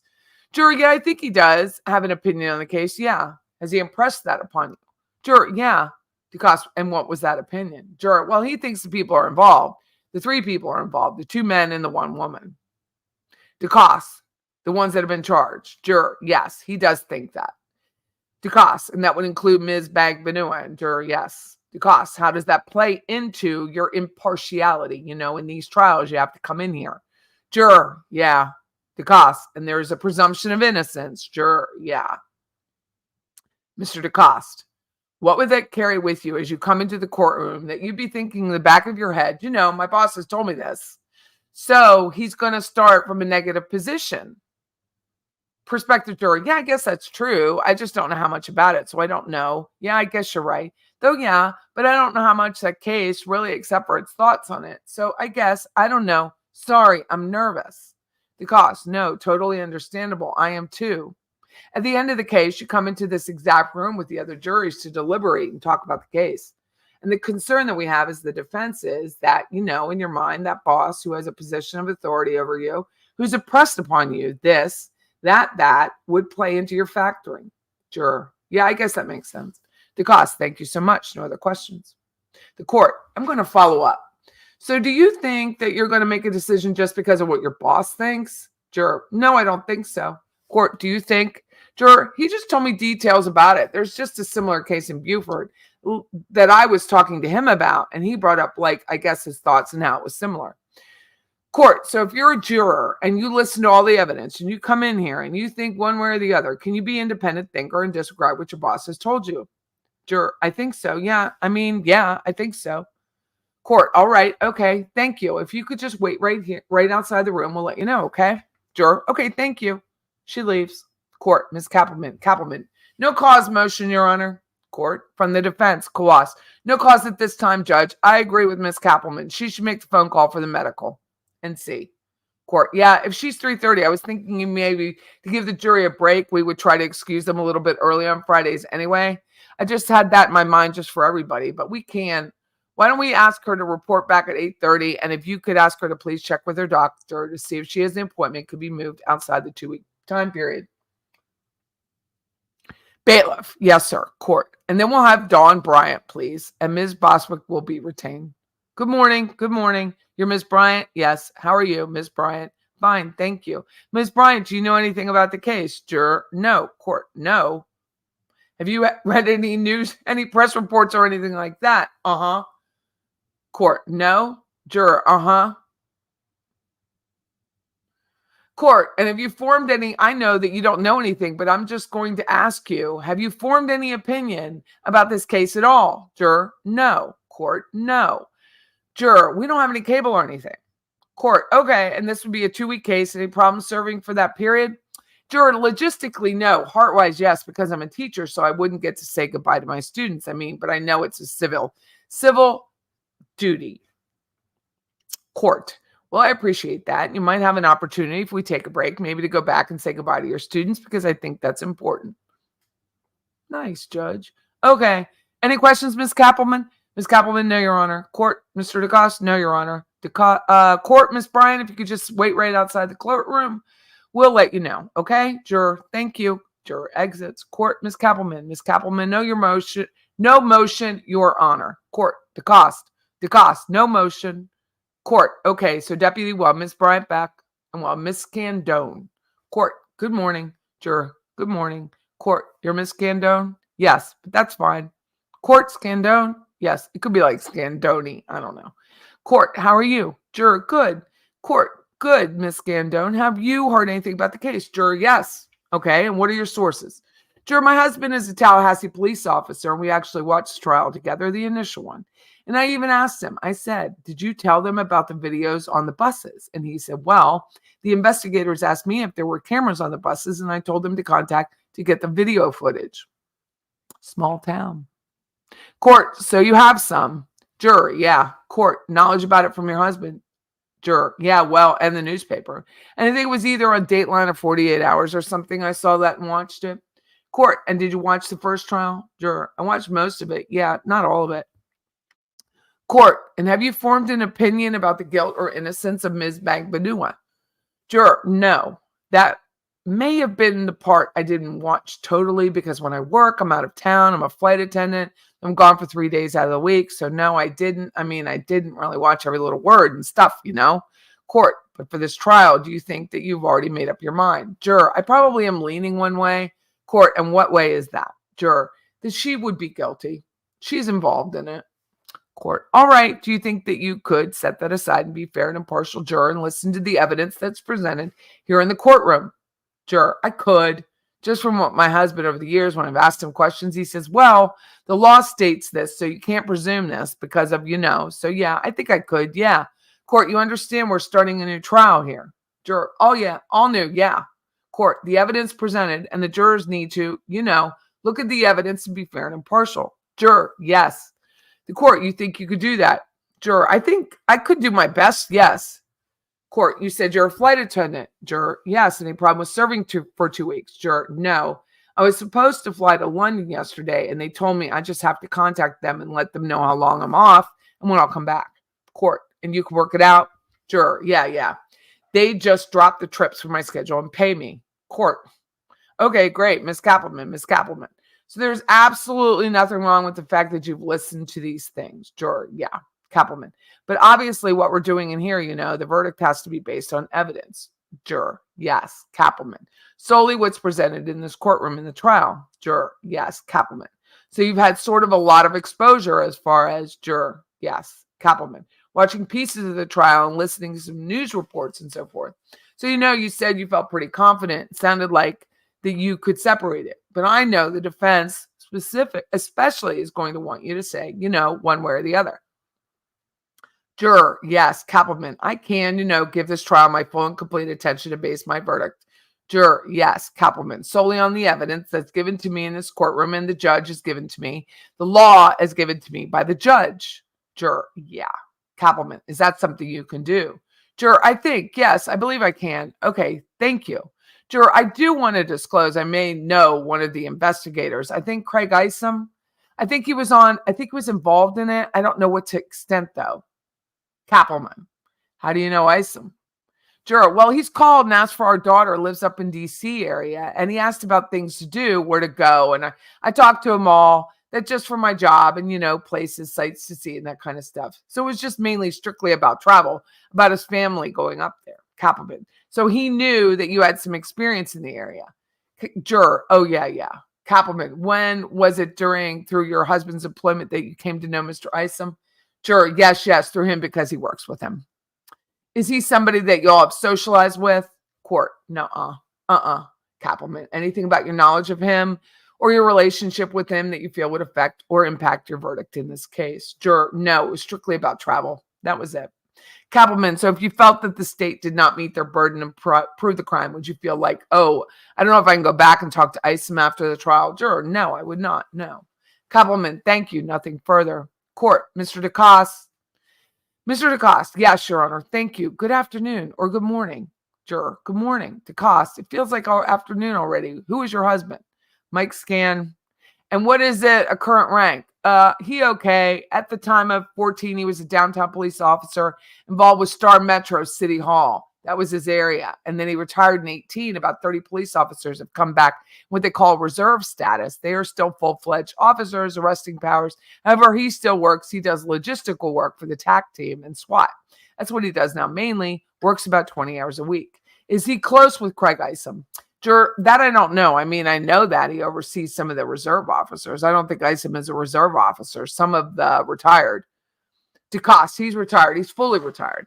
Juror, yeah, I think he's fully retired. I'm not sure, but I know he does send out subpoenas for the officers, and they're in the reserve program. That's part of what my husband does now. He'll say, oh, I've got to pull all these subpoenas in. I mean, tell these people don't go to court next week or go to court, whatever. Because I'm like, come on, let's go to the store. And he's like, no, I've got to get this done. That's all he says. DeCoste, you obviously know the process real well. Witnesses take the stand. They testify. You know there'll be a civilian witnesses that will testify. There will be law enforcement. Do you, given the fact that you're so close to a law enforcement officer, do you hold them in a different light than a civilian? If a Tallahassee Police Department investigator is cross-examined to have, potentially made a mistake, how would you evaluate that? Sure, we're all human.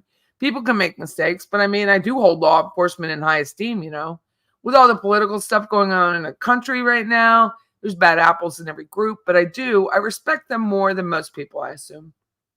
DeCoste, with respect to the trial, do you remember how much you watched? It was approximately 10 days, I think. From opening statement to closing statement, it was 10 days. Sure. Wendy Adelson, I watched her testimony. I think I saw Ms. Bagmanua on the stand at one point. Don't remember what she said, but DeCoste, do you remember the outcome? Sure. Hers was hung. Garcia was convicted for life in prison, and one of them is in prison for life. The other one was like 12 years or something. DeCoste, do you know what the split was on the hung jury? Juror, no. Attorneys confer. DeCoste, 1 second. Sorry. Juror, no worries. Attorneys confer. DeCoste, do you know if your husband was formed an opinion about this case? Juror, I assume he has, yes. DeCoste, and what that opinion is, you want to come to a different opinion. Do you think that would cause you any stress having a different opinion than what he has on the case? Juror, no. We have different opinions all the time, so sorry. We do. DeCoste, nothing further, Your Honor. Court, are you going to believe a police officer just because they're a police officer? Juror, no. Court, you can judge their credibility just as other witnesses? Juror, yes. Court, okay, ma'am. Thank you. If you could please, did we ask you about DeCoste? No. Hardship? Juror, did we ask about hardship? DeCoste, I don't think so. Court, any problem serving 2 weeks? Juror, if it's 2 weeks now, if it goes into 4th of July, I have a problem. The court, thank you, ma'am. Juror exits. Off the record discussion. All right, Ms. Kappelman, any discussion with, it is already 6 o'clock. Any discussion with regard to Ms. Scandone? Kappelman, no motion regarding Scandone, Your Honor.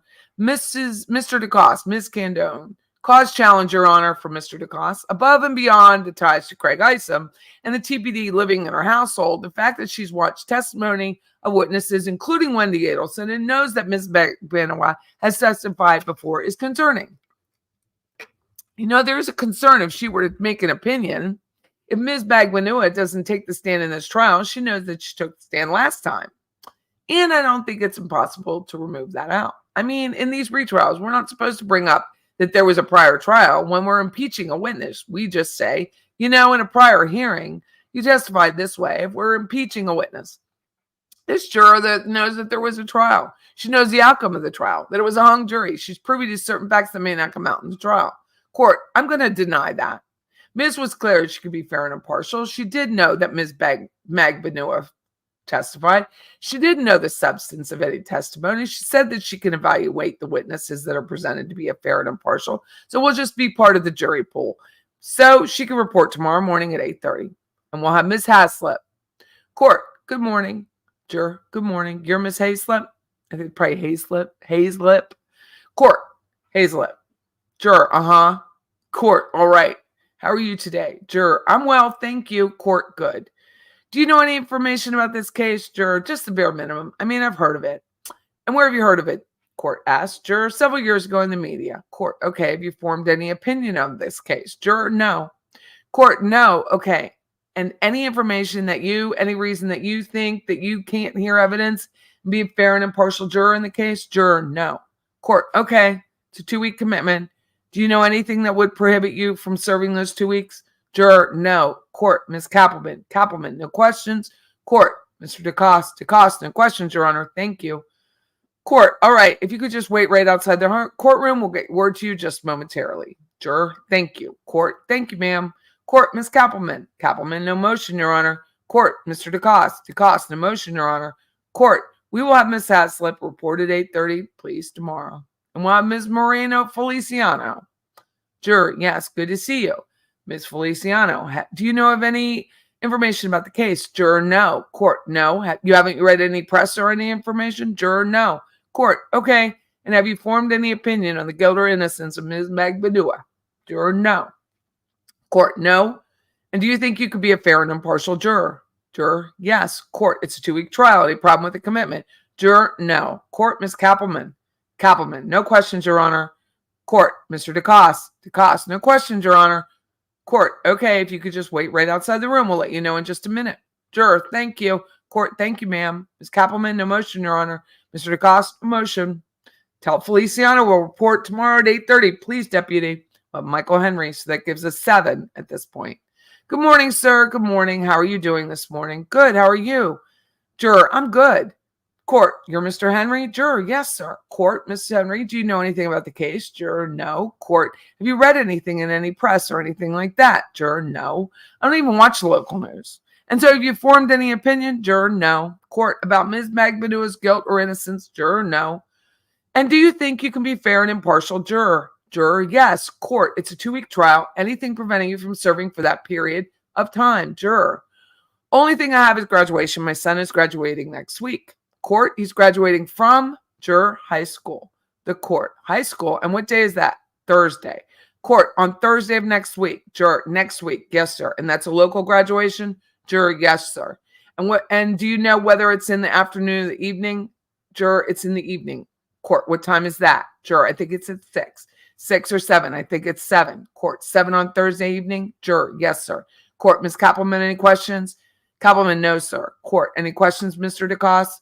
DeCoste, no, Your Honor. Thank you. Court, thank you, sir. If you could just wait right outside the room, we'll let you know, okay? Quash, Your Honor, I hate to interrupt, but none of Ms. Magbanua's pens or approved pens are working. Court, can we get her another pen? Does anybody have an extra pen? Quash, they're all dry. Kappelman, I think they have to be a particular type of pen. Court, a particular type of pen? Quash, they have a special pen. Court, Mr. Henry would be retained, reported 8:30 tomorrow, and we'll have Veranda Wallace. If you need a minute to do that, that's fine. Bailiff, yes, sir. Court, good morning, Ms. Wallace. Juror, I am. Court, how are you, Ms. Wallace? Juror, I'm well, thank you. And yourself? I'm well, he says. Thank you. Ms. Wallace, do you know anything about the case? Juror, only in what I've discussed so far time ago when it was more relevant in the media. Okay, so you read some media reports. Juror, I actually had a discussion with a coworker. Actually, I have not read anything. No, sir. Court, and do you form any opinion based on the discussion with your coworker? Juror, I can't really say that I did. No, sir. Court, okay, is there any reason you think you cannot be fair and impartial, juror, in this case? Juror, no, sir. As long as, like you said, the evenings are free. I do care for 2 children one night a week. They do spend the night in my home. Court, and so would do our best to have the jury excused by 5. Would that be a problem? Juror, no, sir. That would be great. Court, and the 2-week commitment you're good with? Juror, yes, sir. Court, Ms. Kappelman, no questions, Your Honor. Court, Mr. DeCoste, briefly, Your Honor. Good morning. How are you? Good morning. I'm well. And yourself? Doing well, thank you. You gave an answer to the question about opinion that you can't say you did. Can you give us more of an absolute on that? Juror, so honestly, I did not have any details on the case. When the discussion was had with the coworker, I didn't know anything about it. So she was really just sharing the details of the case with me that she had read from the Democrat. Now, without any more information, I can't say that I formed an opinion. DeCoste, great. Did your friend that was giving you this information, did they form an opinion on the case? Juror, yes. DeCoste, and what was the opinion? Juror, that obviously the case was what she read she believed to be true. And that would mean that she has a belief that the people are guilty. Juror, absolutely. DeCoste, how does that affect you? Juror, we no longer work together. We're not, DeCoste, it wasn't because of that, was it? Ha ha. Juror, oh, absolutely not. No. Like I said, that was several years ago. And she was since retired. We're not in contact. DeCoste, all right. Thank you so much. Juror, of course. Court, Ms. Wallace, you're an independent thinker. Juror, I am. Court, you think you can listen to the evidence in the courtroom and make your own decision? Juror, yes, sir. Court, all right. Thank you, ma'am. If you could, just wait outside the courtroom. We'll let you know, okay? Juror, thank you. She exits. Court, Ms. Kappelman, no motion, Your Honor. Court, DeCoste, no motion. Court, well, Ms. Wallace reported 8:30 in the morning. What time is it? Let me go to your questions. I hid the chat here because I want to see full screen mode. I've never been in full screen mode before. That's impressive to me. How is everybody? Aw, that was nice of you, True Crime. That was very nice of you. Saying congratulations. I don't know where you guys are in the chat. Hey, Judy, it's Patty Cakes. So I started membership last week, and one of the members, like the categories of the name, is Patty Cake, and the other one's Patty Melts, and it just makes me giggle. I'm Patty Wilson, if you don't know. This is Patty's Playhouse. I'm a real estate broker in Tallahassee. I'm trying to remind everyone who I am in the middle of this when you're just reading words on a page and people are like popping in YouTube and popping out. But this is what I just think it's interesting. Cases are interesting. And this case is extremely interesting. And I started at the beginning of Catherine Meg Banawa's, when she had her own individual trial, her jury selection. And I think it will strongly resemble what Donna's jury selection will be like, because Donna has two attorneys, Daniel Rashbaum, who's on repeat, and Alex Morris, who's a local attorney. So I think it'll be maybe kind of the same. There won't be a jury consultant that we know of. There's been no attorney added to the defense's side. But I think it'll be interesting.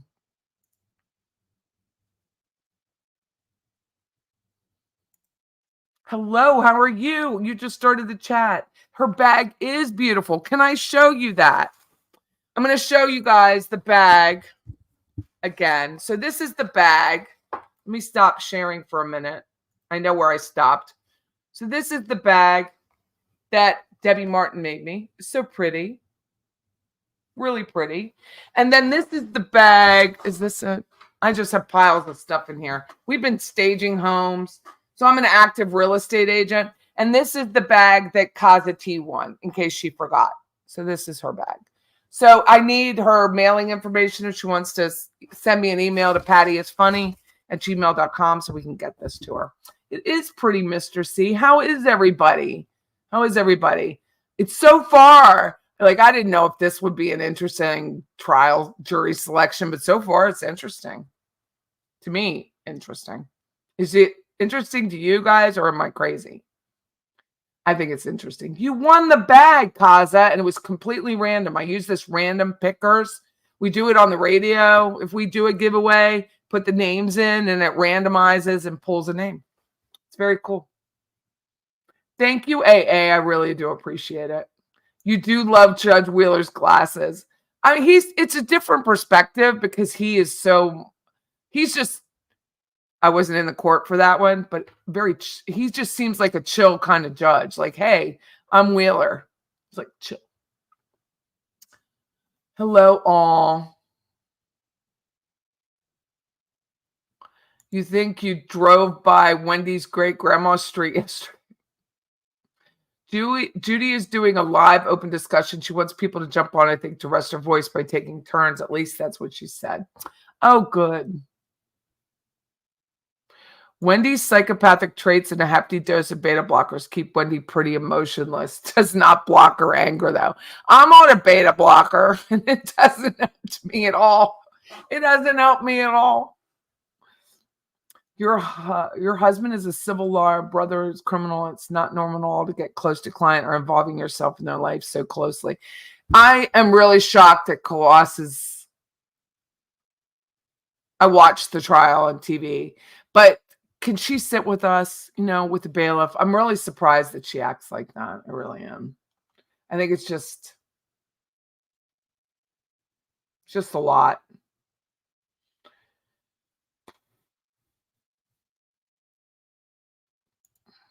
I'd love to see Patty react to cross of Wendy. He was ruthless and unrelenting. I hope and pray that Georgia Kappelman is Christopher DeCoste this time around.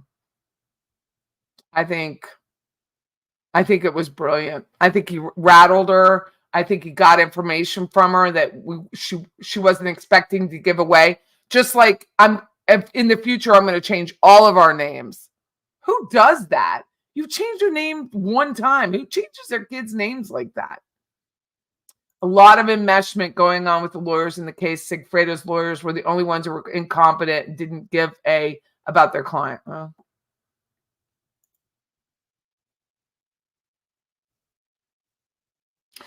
Murder says this goes to show it's a fine line between I just call people by their first name on their first name by handle, but it's Murder by Maestro. This goes to show it's a fine line between releasing enough information to get public support, but not as much to wreck the jury pool, which is what they did with the phone calls. That's exactly what the state did with Donna's calls with Charlie, was public support and awareness, and it prompted Scott Radius. I mean, that's what prompted him to give a call and say, hey, she's on a jetway headed to Vietnam.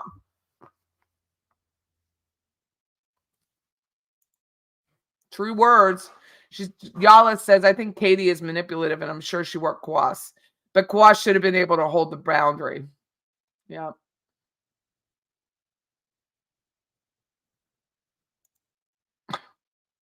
I know. Bless her heart. I was afraid what she was going to say. And so, if you don't know me, I read Charlie Adelson's jury selection. I don't read this in advance, so I don't know. I do know one of the jurors in this case well. I didn't know he was on Catherine's case till I found out from his wife. But I don't read this document in advance, and you could probably tell by my reading. It's not fluent. I mean, I'm trying, but it's not fluent for me. But I'm working on it. And yes, please hit like and subscribe. I really do appreciate it. And then we do have new members, which I think is just absolutely, dude. I am so charmed by this. I don't know if that's the right word. It's an old-fashioned word.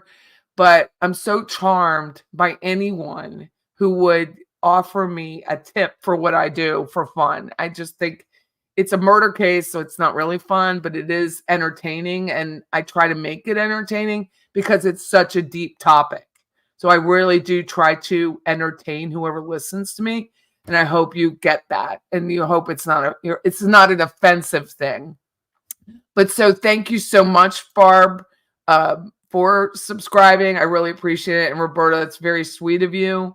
I subscribe to Roberta. I love her voice more than I love my own. And I'm so sad. She'll cut a show off at like a half hour, and I feel so left out, like I left. And thank you, Kate. That's very nice of you as well. It's very nice. Everybody's very nice. So I'm going to go back to reading because that's what I like to do. So I'm going to read this some more and pay attention to the screen and not to my face. Let me get this big. I need to make this bigger. Okay. That's what he said.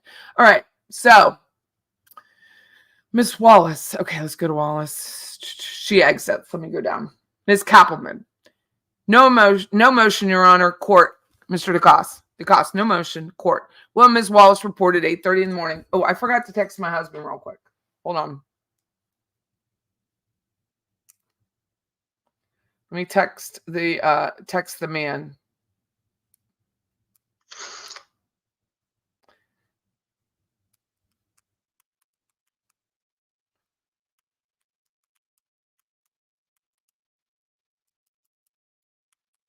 See if he gets it. He doesn't often read his text messages, so we'll see. Okay. My phone has to charge. Good morning. Miss Stark, juror. I'm Ms. Stark. Yes, thank you, Miss Stark. How are you today? Juror, I'm fine, thank you. Court, good. Miss Stark, do you know anything about this case? Juror, I know a lot about the case. I've read probably all the newspaper articles. I've probably seen it all on local television. There was probably been some news feeds that have come through nationally that I've probably seen as well. Court, so your information is from the press. Court, juror, correct, court. And based on that information that you've received, have you formed an opinion about the case? Juror, Your Honor, I thought about it a lot, and I work in human resources, and I decide every day whether someone's going to be disciplined or not. So I look at both sides. That's very important to me, but I must say I'm afraid I probably have formed an opinion from the outside looking in. Court, all right, and what's your opinion? Juror, I can't help but believe that she's not innocent. Court, and do you think there is an opportunity for you to set that opinion aside and see and be a fair and impartial juror in this case when you presented evidence and you make a decision? Juror, I work very hard to do that. Court, and there is a difference between saying yes or no. Well, I think I can, or I'm going to work towards that. Laugh. Juror, that's very fair. And I always speak like that, so I apologize. Yes, I will do that. Court, you will do that. Juror, I will do that. Court, you will listen to the evidence and be a fair and impartial juror despite what you've heard from the press before. Juror, yes, I can do that. Court, it's a 2-week commitment. Any problem with that? Juror, we're extremely short staff at work. My boss would prefer that I not serve on this because half the staff would be out, but she also understands that I have a moral commitment to be honest. Court, and civic duty. Juror, and civic duty as well. Right. Court, great. Thank you. Kappelman, will the show be able to go on without you? Juror, more people will probably retain their jobs for a couple of weeks, Currently, I'm doing layoffs from the pandemic. All the people we hired. Ms. Kappelman, but the show will go on? Juror, yes. Kappelman, in some kind of way? Juror, some kind of way. It always does. Kappelman, and is it a situation where you will not be able to give us your full attention because you'll be worried about work if you're selected? Can you let work worry about itself and focus on us for 2 weeks? Juror, I can do that. I've got my laptop for the evenings. Kappelman. Regarding the news media that you saw, this was probably a widely publicized case, and there's absolutely no problem with you watching the media, but you can understand the importance of having jurors that will focus on the evidence as it's presented in the court and not render a verdict based on what the news media said. You understand the difference, juror? I absolutely understand the difference. Kappelman. Having that in mind, you still affirm that you can separate anything you heard in the media and render a verdict based solely on the evidence that's presented in the courtroom. Juror, yes, ma'am. Kappelman, all right, thank you. Court, DeCoste, briefly, Your Honor. Good morning, how are you? Juror, good morning, I'm fine, how are you? DeCoste, doing well, thank you. So you're obviously well educated on the process and know about the case. And the question that I have is to impartiality. His Honor asks you, if you could come in here and be impartial. Along those lines, so when somebody goes to trial, there's a presumption of innocence, which I'm sure you're aware of. Do you think you would be able to switch your mind from the opinion you have of guilt to an opinion of not guilty or innocence before coming to the trial? Juror, I would have to, sir. DeCoste, because that's what required of you under the law. Juror, yes, right. DeCoste, nothing further. Thank you so much. Court, thank you, Ms. Stark. And if you could just wait outside the courtroom, we'll let you know. Juror, I will do that. Thank you so much. I like her politeness. Court, Ms. Kappelman, no motion, Your Honor. Court, Mr. DeCoste, no motion. Court, okay, have her back. That's shocking. And we're on to juror number 18, Bailey Warner. Court, good morning. Juror, good morning. Court, how are you? Juror, doing good. Court, and you're Ms. Warner? Juror, yes, sir. Ms. Warner, have you heard anything about the case? Juror, no, sir. Court, have you read any press reports or anything like that? Juror, no, not that I can recall. Court, have you formed an opinion about Ms. Magbanua's guilt or innocence? Juror, no. Court, and do you think you can be fair and impartial? Juror, yes. Court, all right. And do you have any problem with the 2-week commitment to service? Juror, a few. Court, all right. Juror, first of all, I had to borrow a car today to get here. 2, I'm on one of 3 people who are able to work at the time frame I can work at my job, which is the morning time. I financially cannot miss out 2 weeks of work. I don't have a vehicle right now. I need to make sure that I can have that transportation. And 2 or 3, I'm not sure if it matters, but my grandmother got called for the same jury in the same jury pool. I don't know if that matters because we didn't get called in the same time, but she is here. So I don't know if there's any sort of complications or court. Is she in the courtroom? Juror, not that I saw, no, which is why I don't think it will. She might be at a different place. Juror, yeah, that's what I think, but I just want to mention it just in case. Court, I appreciate that. Juror, no problem. Court, so do you think if you were selected and you had a 2-week commitment, do you think the fact that you're not working is going to be distracting to you? Juror, it will really stress me out. I understand that it's a responsibility. And if it happened at any other point in my life, I would be all for it. I'd be excited for it. But just at this specific moment in my life, 2-week court case, I don't know if it will be able to match with my schedule and just the stress of not being able to pay bills, to be able to fix my car, to get a new one. I just wonder whether or not I will mentally be present. And I worry that won't be beneficial for the case. Court, Ms. Kappelman, sounds like if it was a 1 or 2 day trial we were selecting, you'd be able to manage that. Juror, yeah, 2 or 1 days would have been fine, but 2 weeks? Kappelman, sounds like it would pretty much break you financially at this point. Juror, yeah. Kappelman, no further questions. Mr. DeCoste, nothing, Your Honor. Ms. Warner, if you could just wait outside, we'll let you know. Juror, thank you guys. Have a good one. I love it. People are just like, Bye. See ya. Good. Compliment. No objection to removing her for cause based on hardship, Your Honor. The cost, any objection? Same. Court. All right. She'll be excused for hardship, so we can excuse Ms. Warner and we'll have Dustin Clark. Good morning. You're Mr. Clark? Juror, I am. How are you, Mr. Clark? Juror, I'm all right. Court. Good. Mr. Clark, do you know anything about the case? Juror, I've heard about it and seen some newscasts on it. Yes. Court. So what you know about it from press releases and that type of thing? Juror. Yeah, press release. I did hear hearsay, I guess you would call it, from previous clientele at my coffee shop that I work at. Some of them were professors, and they've also heard like podcasts. So you heard something else discussing the case? Juror, yes, sir. Court, based on what you've heard, have you formed any opinion about the guilt or innocence of Ms. Bagbanua? Juror, yes, sir. Court, and what is that? Juror, I feel she's guilty. I feel it's guilty. Court, do you think that you could set that opinion aside and listen to the evidence that's presented here in the courtroom? Juror, probably not. I've just spent too much time hearing about it, so I'm not sure if I could decide one way or the other. Court, it's a 2-week commitment. Would you have any problem with that? Juror, yes, I actually would. Court, what's that? Juror, I mainly work like full time, so that would probably cut into my main source of income. Court, okay. That would be something that would be distracting for you. Juror, yes, sir. Court, Ms. Kappelman, no question. Court, Mr. DeCoste, no question, Mr. Clark. Thank you, Mr. Clark. If you could just wait right outside, we'll let you know. Court, Ms. Kappelman, no objection, Judge, for cause based on both exposure to the media and hardship. Mr. DeCoste, any objection? No. Mr. Clark, be excused. We'll have Jeanette. Your Honor, Ms. Angerer, thank you. Good morning, ma'am. Good morning, Your Honor. How are you? Very good. You? Court, I'm well. Thank you. Juror, good. Court, you're Mrs. Anger.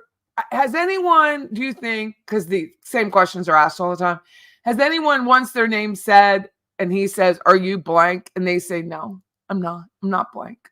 I wonder if that's ever happened.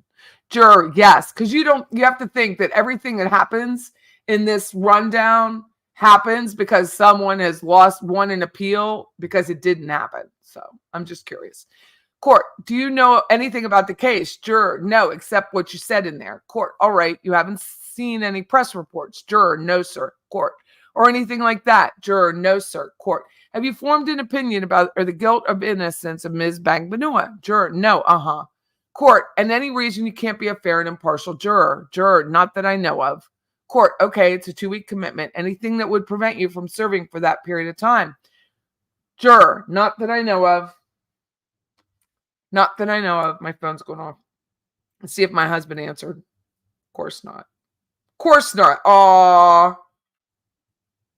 Can I show you something? Aww. So my daughter, I'm going to show you this. I'm going to stop sharing for a minute real quick and show you my daughter just got back from Korea. So it's her with her little girl. So we're very happy. She made it home safe. I'm very happy about that. Okay, so let me go back. I'll present again, but I wanted to share that with you. I just got it. So I'm pretty happy. She's had it's been a long, she's only there a couple weeks, but it's a long time. So I'm happy that she's back in the United States and I don't have to worry so much. Okay. I shall return. Ms. Anger, if you could just wait right outside the courtroom, the deputy will let you know in just a minute. Okay? Juror, okay. The court. Thank you, ma'am. Juror, exit. Ms. Kappelman, any objection? Kappelman, no, sir. Court, Mr. DeCoste? DeCoste, no objection. Court, all right. Deputy, Ms. Anger, will report tomorrow at 8:30, and we'll have Jennifer. Good morning. Hi, yes, you're Ms. Sanders. Yes, how are you, Ms. Sanders? I'm good. How are you? Court, I'm well, thank you. Ms. Sanders, do you know anything about the case? Juror, I read it was a mistrial. Court, so you read something in the press about this? Juror, it was online, yeah. Court, and any other information other than that? Juror, no. Court, and based on what you've heard, have you formed any opinion about the guilt or innocence of Ms. Bagbanua? Juror, no. Court, you think you can be fair and impartial juror and sit and listen through the evidence in the case? Juror, yes. Court, it's a 2-week commitment. Anything that would prevent you from serving for that period of time? Juror, my kids are in school, so I dropped them off at 7:45. So you said, court, we usually start about 8:30 or maybe 9. Any problem with that? Juror, no. My mouse went crazy. No. And then any problem with them at the end of the day? Juror, no, my husband gets them. Court, all right, great. Kappelman, no questions, Judge. Court, Mr. DeCoste, yes, Your Honor, briefly. Ms. Sanders, how are you? Juror, nervous. I had to think of she's the only one who said that. How can they not be nervous? DeCoste, I had to think of my question first. DeCoste, so you said that you knew that there was a mistrial. Juror, yes. DeCoste, what else did you know about that? Juror, that was it. It was just the headlines. DeCoste, oh, okay. Juror, yeah. DeCoste, so very little information. Juror, very little. DeCoste, and so I have no follow-up questions. Thank you. Court, thank you, Ms. Sanders. If you could just wait right outside the room, we'll let you know. Juror, okay, thank you. Court, Ms. Kappelman, any objections? Kappelman, no, sir. Court, Mr. DeCoste, no objection. Court, all right, thank you. Well, Ms. Sanders reported 8:30. I'll have Amy Evans. Your Honor, can I ask, do we only get the first 21? Right. Do you have a list? DeCoste, I do, yes. Court, that's what I'm going from. We'll have it with the regular selection process. DeCoste, gotcha. Juror enters. Court, good morning. Juror, good morning. Court, Ms. Evans. Juror, I am, yes. Court, good morning, Ms. Evans. How are you? Juror, I'm good. How are you? Court, I'm well. Thank you. Ms. Evans, do you know anything about this case? Juror, I heard about it from day one. Court, and where have you heard about it? Juror, the news locally. Court, is that your only source? Juror, newspapers reading about it on the internet. Good. Court, okay. Juror, in the past, when it first started happening. Court, right. Anything recently, or has it just been in the past when it was? Juror, oh, the recent and what they put on the news locally recently. Court, so the local news reports. Juror, Court, Tallahassee Democrat, is that where you're getting your information? Juror, different, various, whatever they put on local and social media and stuff. Yeah. Court, and did you watch any of the first trial? Juror, no. Court, and have you formed an opinion about Magbanua's guilt or innocence based on what you know? Juror, I do have my opinions, but they're mine, kind of, yes. Court, so based on information, you formed an opinion. Juror, yes. And court, what is that opinion? Juror, that it was all kind of a conspiracy to me. It was all set up. Court, and so you feel based on what you know that Ms. Magbanua had a role in that. And juror, I believe she had a role in it. Yes. Court, is there any opportunity for you to set your opinions aside and be a fair and impartial juror? Juror, I don't think I could be fair and impartial. No, I don't think so. Court, all right. It's a 2-week commitment. Would you have any problem with that? Juror, I will, because I'm self-employed. And so I work every day. I get paid because I clean houses. And so that's 2 weeks of employment for me. I don't have anybody that works for me. Court, so you feel that you would be distracting. Juror, that's 2 weeks of pay. Yes. Court, and that could have a juror. I have an AC broke that I'm trying to fix right now. I've been without an AC for a month. I'm trying to work to get my money saved to get my AC fixed. I do believe it would cause a major hardship for me, yes, to miss 2 weeks. I have to plan for things like that. I just can't. I have older people depending on me because I clean for them and do laundry for them. And I just feel like 2 weeks is a lot. Fair. Kappelman, no questions. Thank the court. DeCoste, no questions. Court, thank you, ma'am. Juror, thank you. If you just wait right outside the room, we'll let you know. Thanks. Juror, thank you. Kappelman, no objection or dismissing or grounds of publicity and hardship. DeCoste, any objection? Same. She'll be excused for cause, and so we can excuse her. And we will have Reuben Griffin, please. Good morning, sir. Good morning. You're Mr. Griffin? Does it again. Yes, how are you? I'm doing well. How are you? I'm fine. Thank you. Mr. Griffin, do you know anything about the case? Juror, yes, I do remember. I work at Florida State, so I remember reading headlines at the time of the case. But it's been so long that I haven't read anything recently. Court, so you read some press releases about it. Juror, yeah. Court, back when it occurred. Juror, and you said nothing recently? Juror, nothing recently. And you have formed an opinion about Ms. Magbanua's guilt or innocence? Juror, no, I don't have the details. I don't remember the details to recall anything. So, court, don't know enough about this case to form an opinion. Juror, correct. Court, okay. You think you can be fair and impartial juror and listen to the evidence? Juror, I hope so. Court, it's a 2-week commitment. Do you have any problem with that? Juror, no, my work is pretty lenient. Ms. Kappelman, no questions, Judge. DeCoste, no questions. Court, thank you, sir. If you could just wait right outside the room, we'll let you know in a minute. Thank you, thank you. Ms. Kappelman, any objection? No, sir. DeCoste, any objection? All right.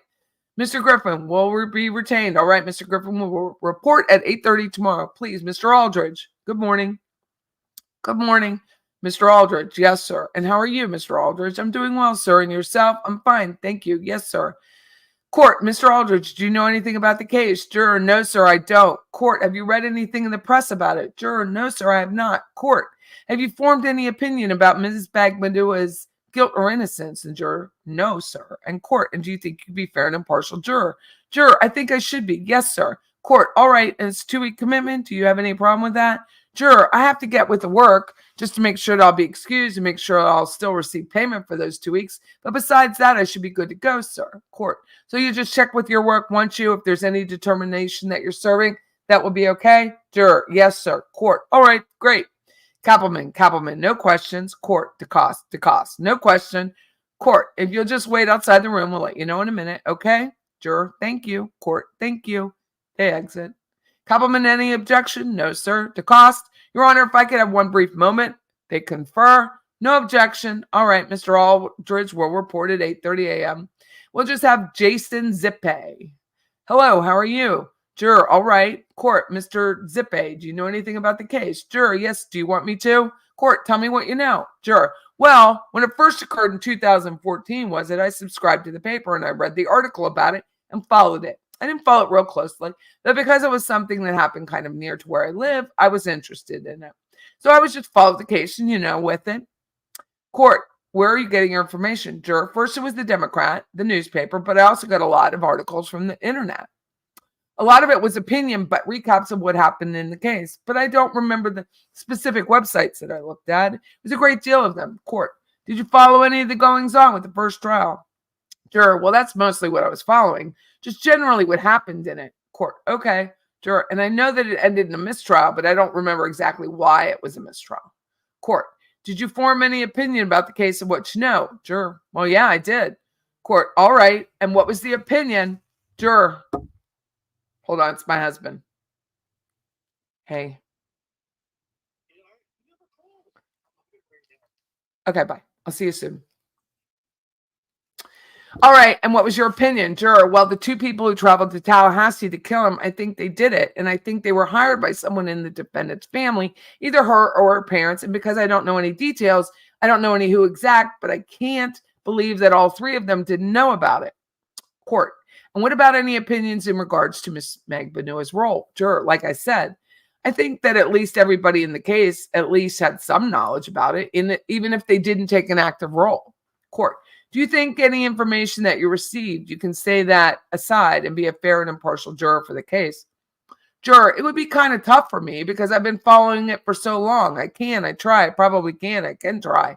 Court, okay. And counsel, here's what to know for sure if you can set aside your opinion and listen to the evidence here in the courtroom and be fair and impartial juror, regardless of what you might have read in the press. Juror, I'm not sure. I don't think I can because if it's the things I've heard about in the past aren't addressed in this trial, I'm going to wonder why they aren't. Smart.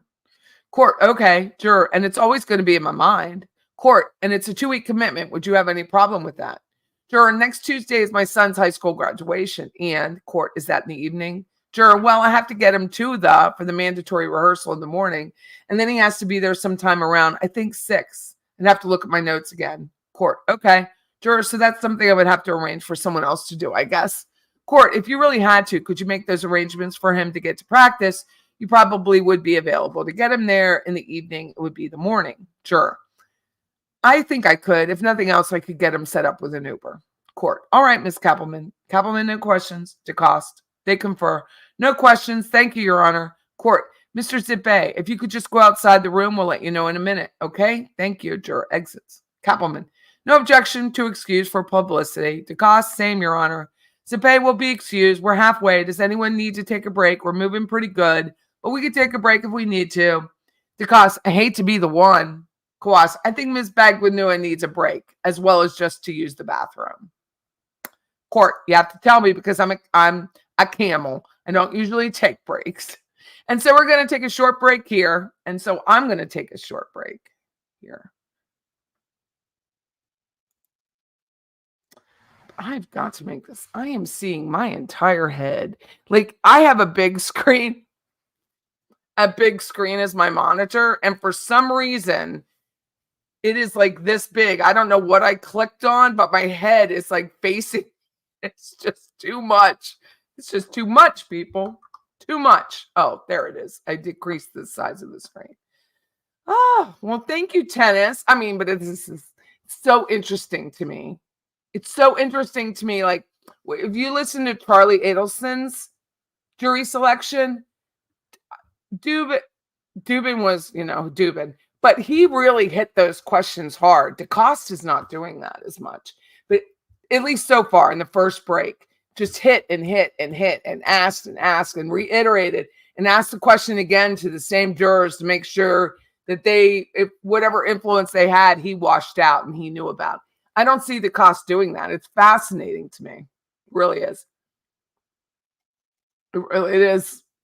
I'm shocked by that. I'm shocked that he didn't come at it a little harder than he is. That's what he said. Oh, hi, Susan. How are you? Law Bell V. I was working on a book related to this case that may have to be back burner because I have to produce scholarship, but I would love to write it. Oh, wow. That'd be incredible. That would be incredible. Okay, feel free to chat amongst each other during the break. Yeah. My husband's on his way up. We're going to go out to dinner. Welcome. Welcome. Patty's daughter. I know. It takes like forever to get back from Korea. She wasn't there long. It wasn't like she was in Djibouti it was only supposed to be 9 months. And she was there for like a year and plus. It was horrid. So, her daughters are real champs about her traveling, but it's always hard. It's always tough. And her husband, like, I can't say enough positive things about her husband. A lot of times I like him more than her. And she knows that. Like, I just love him. He's just adorable and just so kind. And he's just such a great dad and supportive of Molly in her career goals. It's really cool. It's very cool. Really do appreciate him a lot. And I hope he knows it. But aren't you surprised, going back to DeCoste, that he is not doing a harder hit on these people? Jay says, I find it fascinating that there's this many people who believe that Katie is involved or guilty and Qua still didn't push the deal. I know. It's kind of, I don't know. If you go back and listen to Katie's proffers and you read her proffer, like you read the words that come out of her mouth, first of all, it's very illiterate. It's hard to believe she got a degree. She sounds extremely uneducated. And I just feel like she's even more involved after reading her proffer, that she's more involved than she even remotely portrays or what we know about. I think she's more involved. I think she is a widowmaker. I think she's an extremely nasty and vile human being. At first, I was like, when I first started following this case in 2016, when the trial started, the arrest started, I just thought, she was suckered by Charlie. She was suckered by this. Oh, no. I no longer believe that. I believe Catherine Magbanua is a vile human being and is equal to Wendy. I think she's just as bad.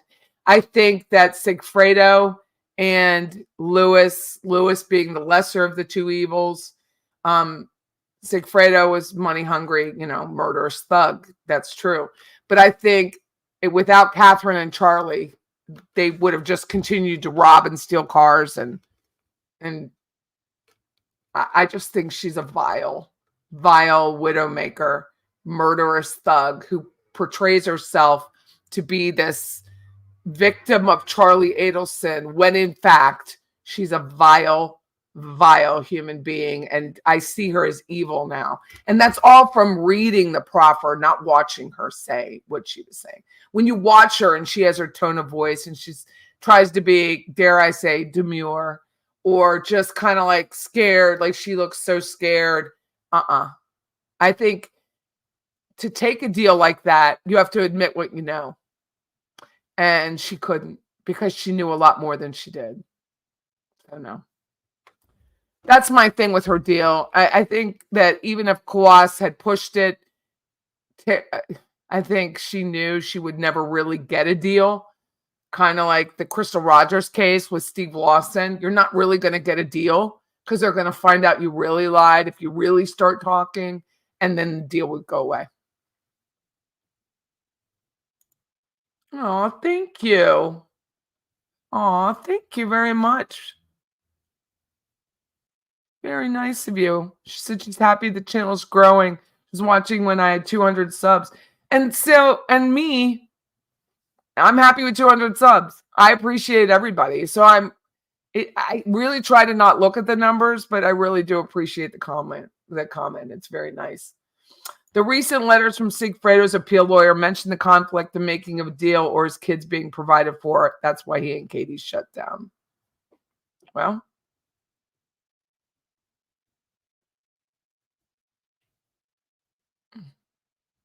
too bad, because I think she's a vile human being.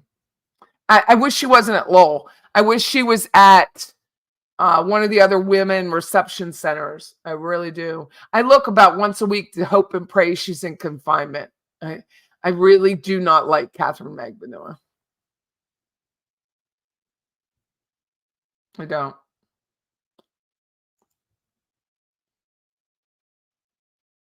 No, well, thank you, Debbie. It's very nice of you. When does the judge decide the courtroom? 4 days, right? So the 12th, I think. And we haven't seen the state's response to that motion.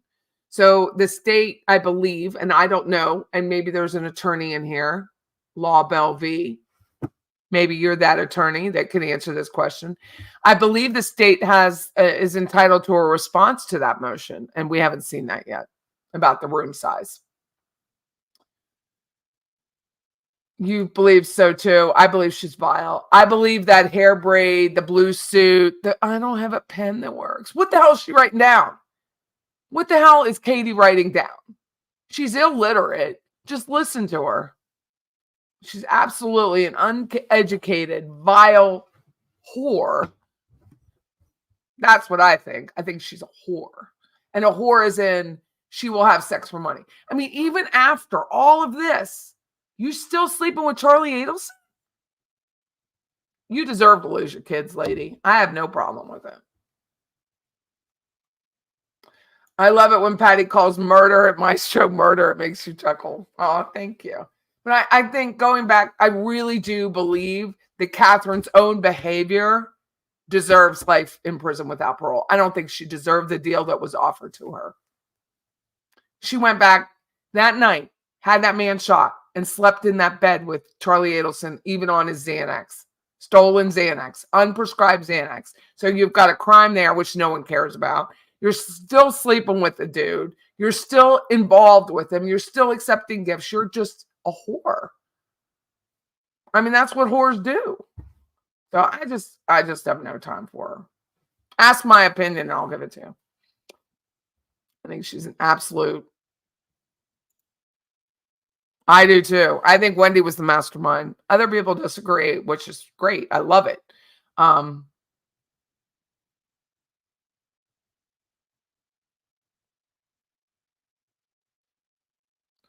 So Rabbit's asking, do I know what Harvey's middle name initial stands for? The younger boy has a middle name Jonas. It's not Jonas. I forget what it is. I have a family tree I've been working on for the Adelsons. I've been working on for a long time, not just like in a month. So I have their family tree, and Harvey was an only child. So I go back. How far do I have it back now with a family tree? Let me hold on. I'm not going to share it with you yet, but I will share it with you. I think 3, 4. I have 4 generations back on Harvey's family. Yeah. I think the family's just vile. So let me see if it has his middle name.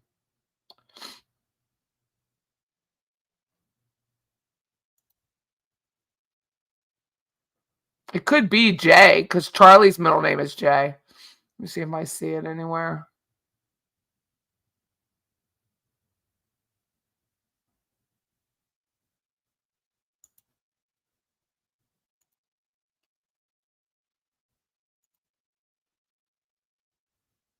No. I'm sorry, I'm looking up something that somebody asked for.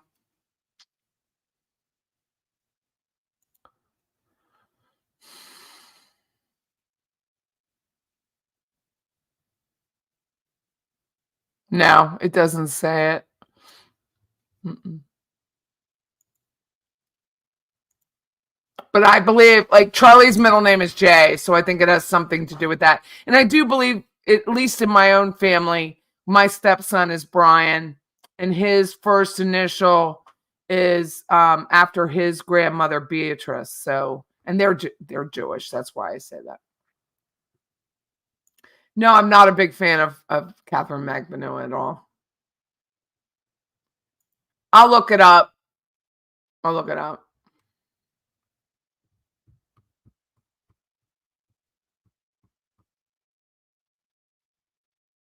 Has a court made a decision? No, nothing yet. Jay says, I believe they were willing to give the hussy a deal despite all her guilt to take down all the Adelsons to avoid this 10 years. I know that's how the justice system works.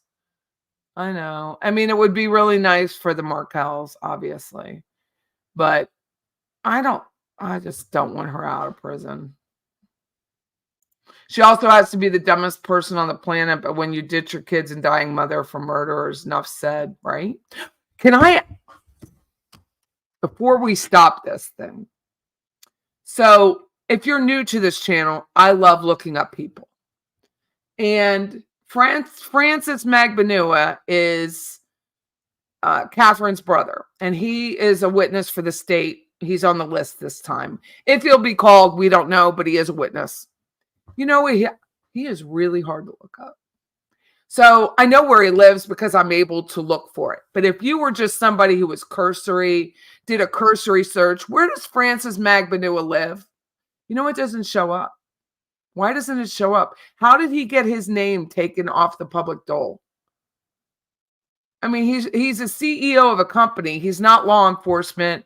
He's not a legislator. There's very specific rules about how you are able to remove your name from the tax record. And his is you have to go 3-4 steps in to find where Francis Magbanua lives. And he's lived in the same home for a long time, which is why I was able to find it. But I found that so fascinating. Like, how did you get your crap out of there? And the mother, Cecily, and she went by Sally. That was the mother's nickname. That's Francis and Catherine's mother, who died a few years ago. I think she died in 2017. Nothing. Really hard to find. Really, really, really hard to find.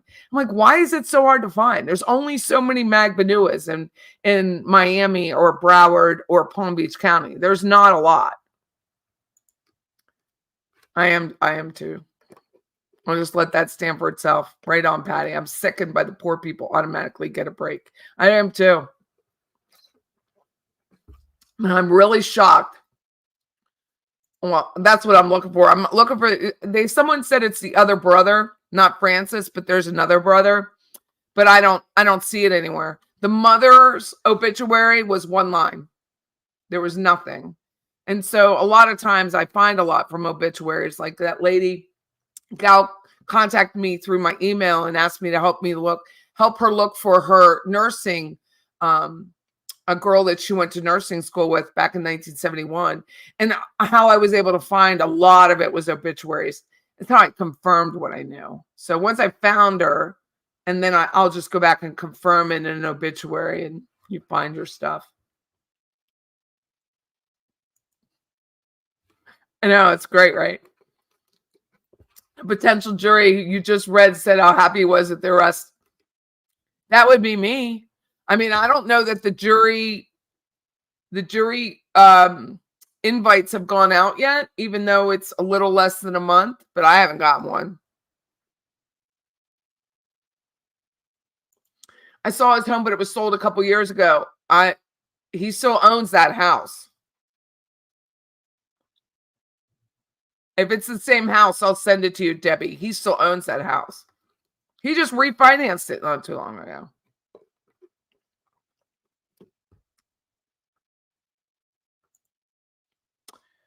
Yeah, I'm not prepared to go into Elliot because I don't believe it's the right Elliot. Like I said, I've been doing this family tree for the Adelsons for a while. And I know that other YouTubers have Elliot Jacobs as the correct. I don't believe it is the correct Elliot Jacobs. There's more than one Elliot Jacobs. And I believe mine is the correct one, not the other YouTubers. So, but once I've reached out, I don't like to share anything like that without confirmation. I have it in the family tree. In my family tree, it's very accurate. I have no errors prescribed from Ancestry because they tell you when something. I pay for the Pro Edition, and they will tell you when something isn't right. So that's my story on that. I think I'm right. Could be wrong, but I definitely think I'm right. You know what I'm saying? I think it's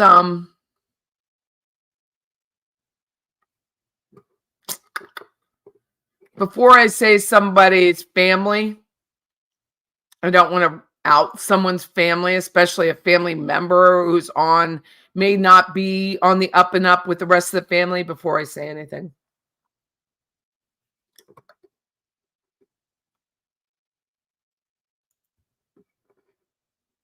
You read your obits daily, so do I. I do too. My dad taught me that.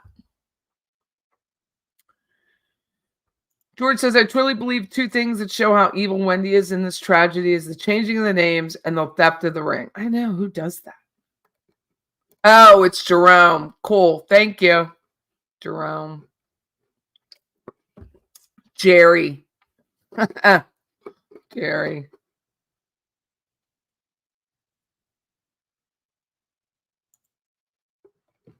I'm sure it is. I'm sure it is. Pepper says Patty Lincoln's middle name is Jacob and Donna's maiden name is Jacobs. Is that an honor to Donna?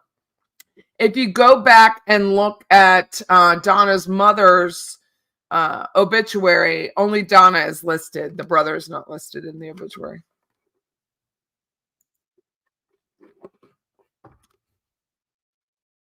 So, yeah. I just think.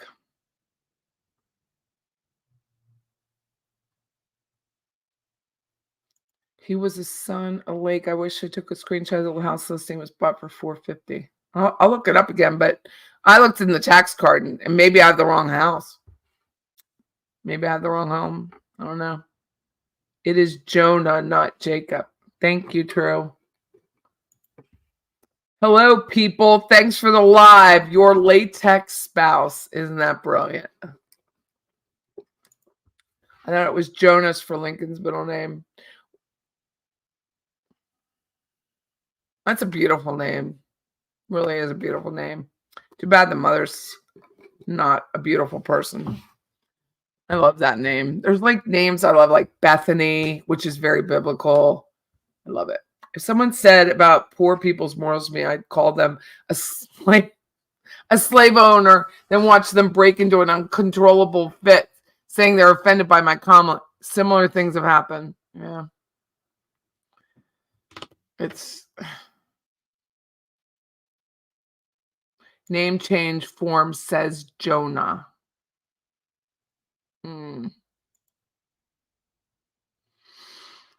Oh, well, I'm going to go. My old man's sitting over here. And I can say that because he's older than me. He says he's just minding his own business. I agree about that ring. Where do you think the ring went? Do you think she still has it? Think she sold it to buy that condo she doesn't take her?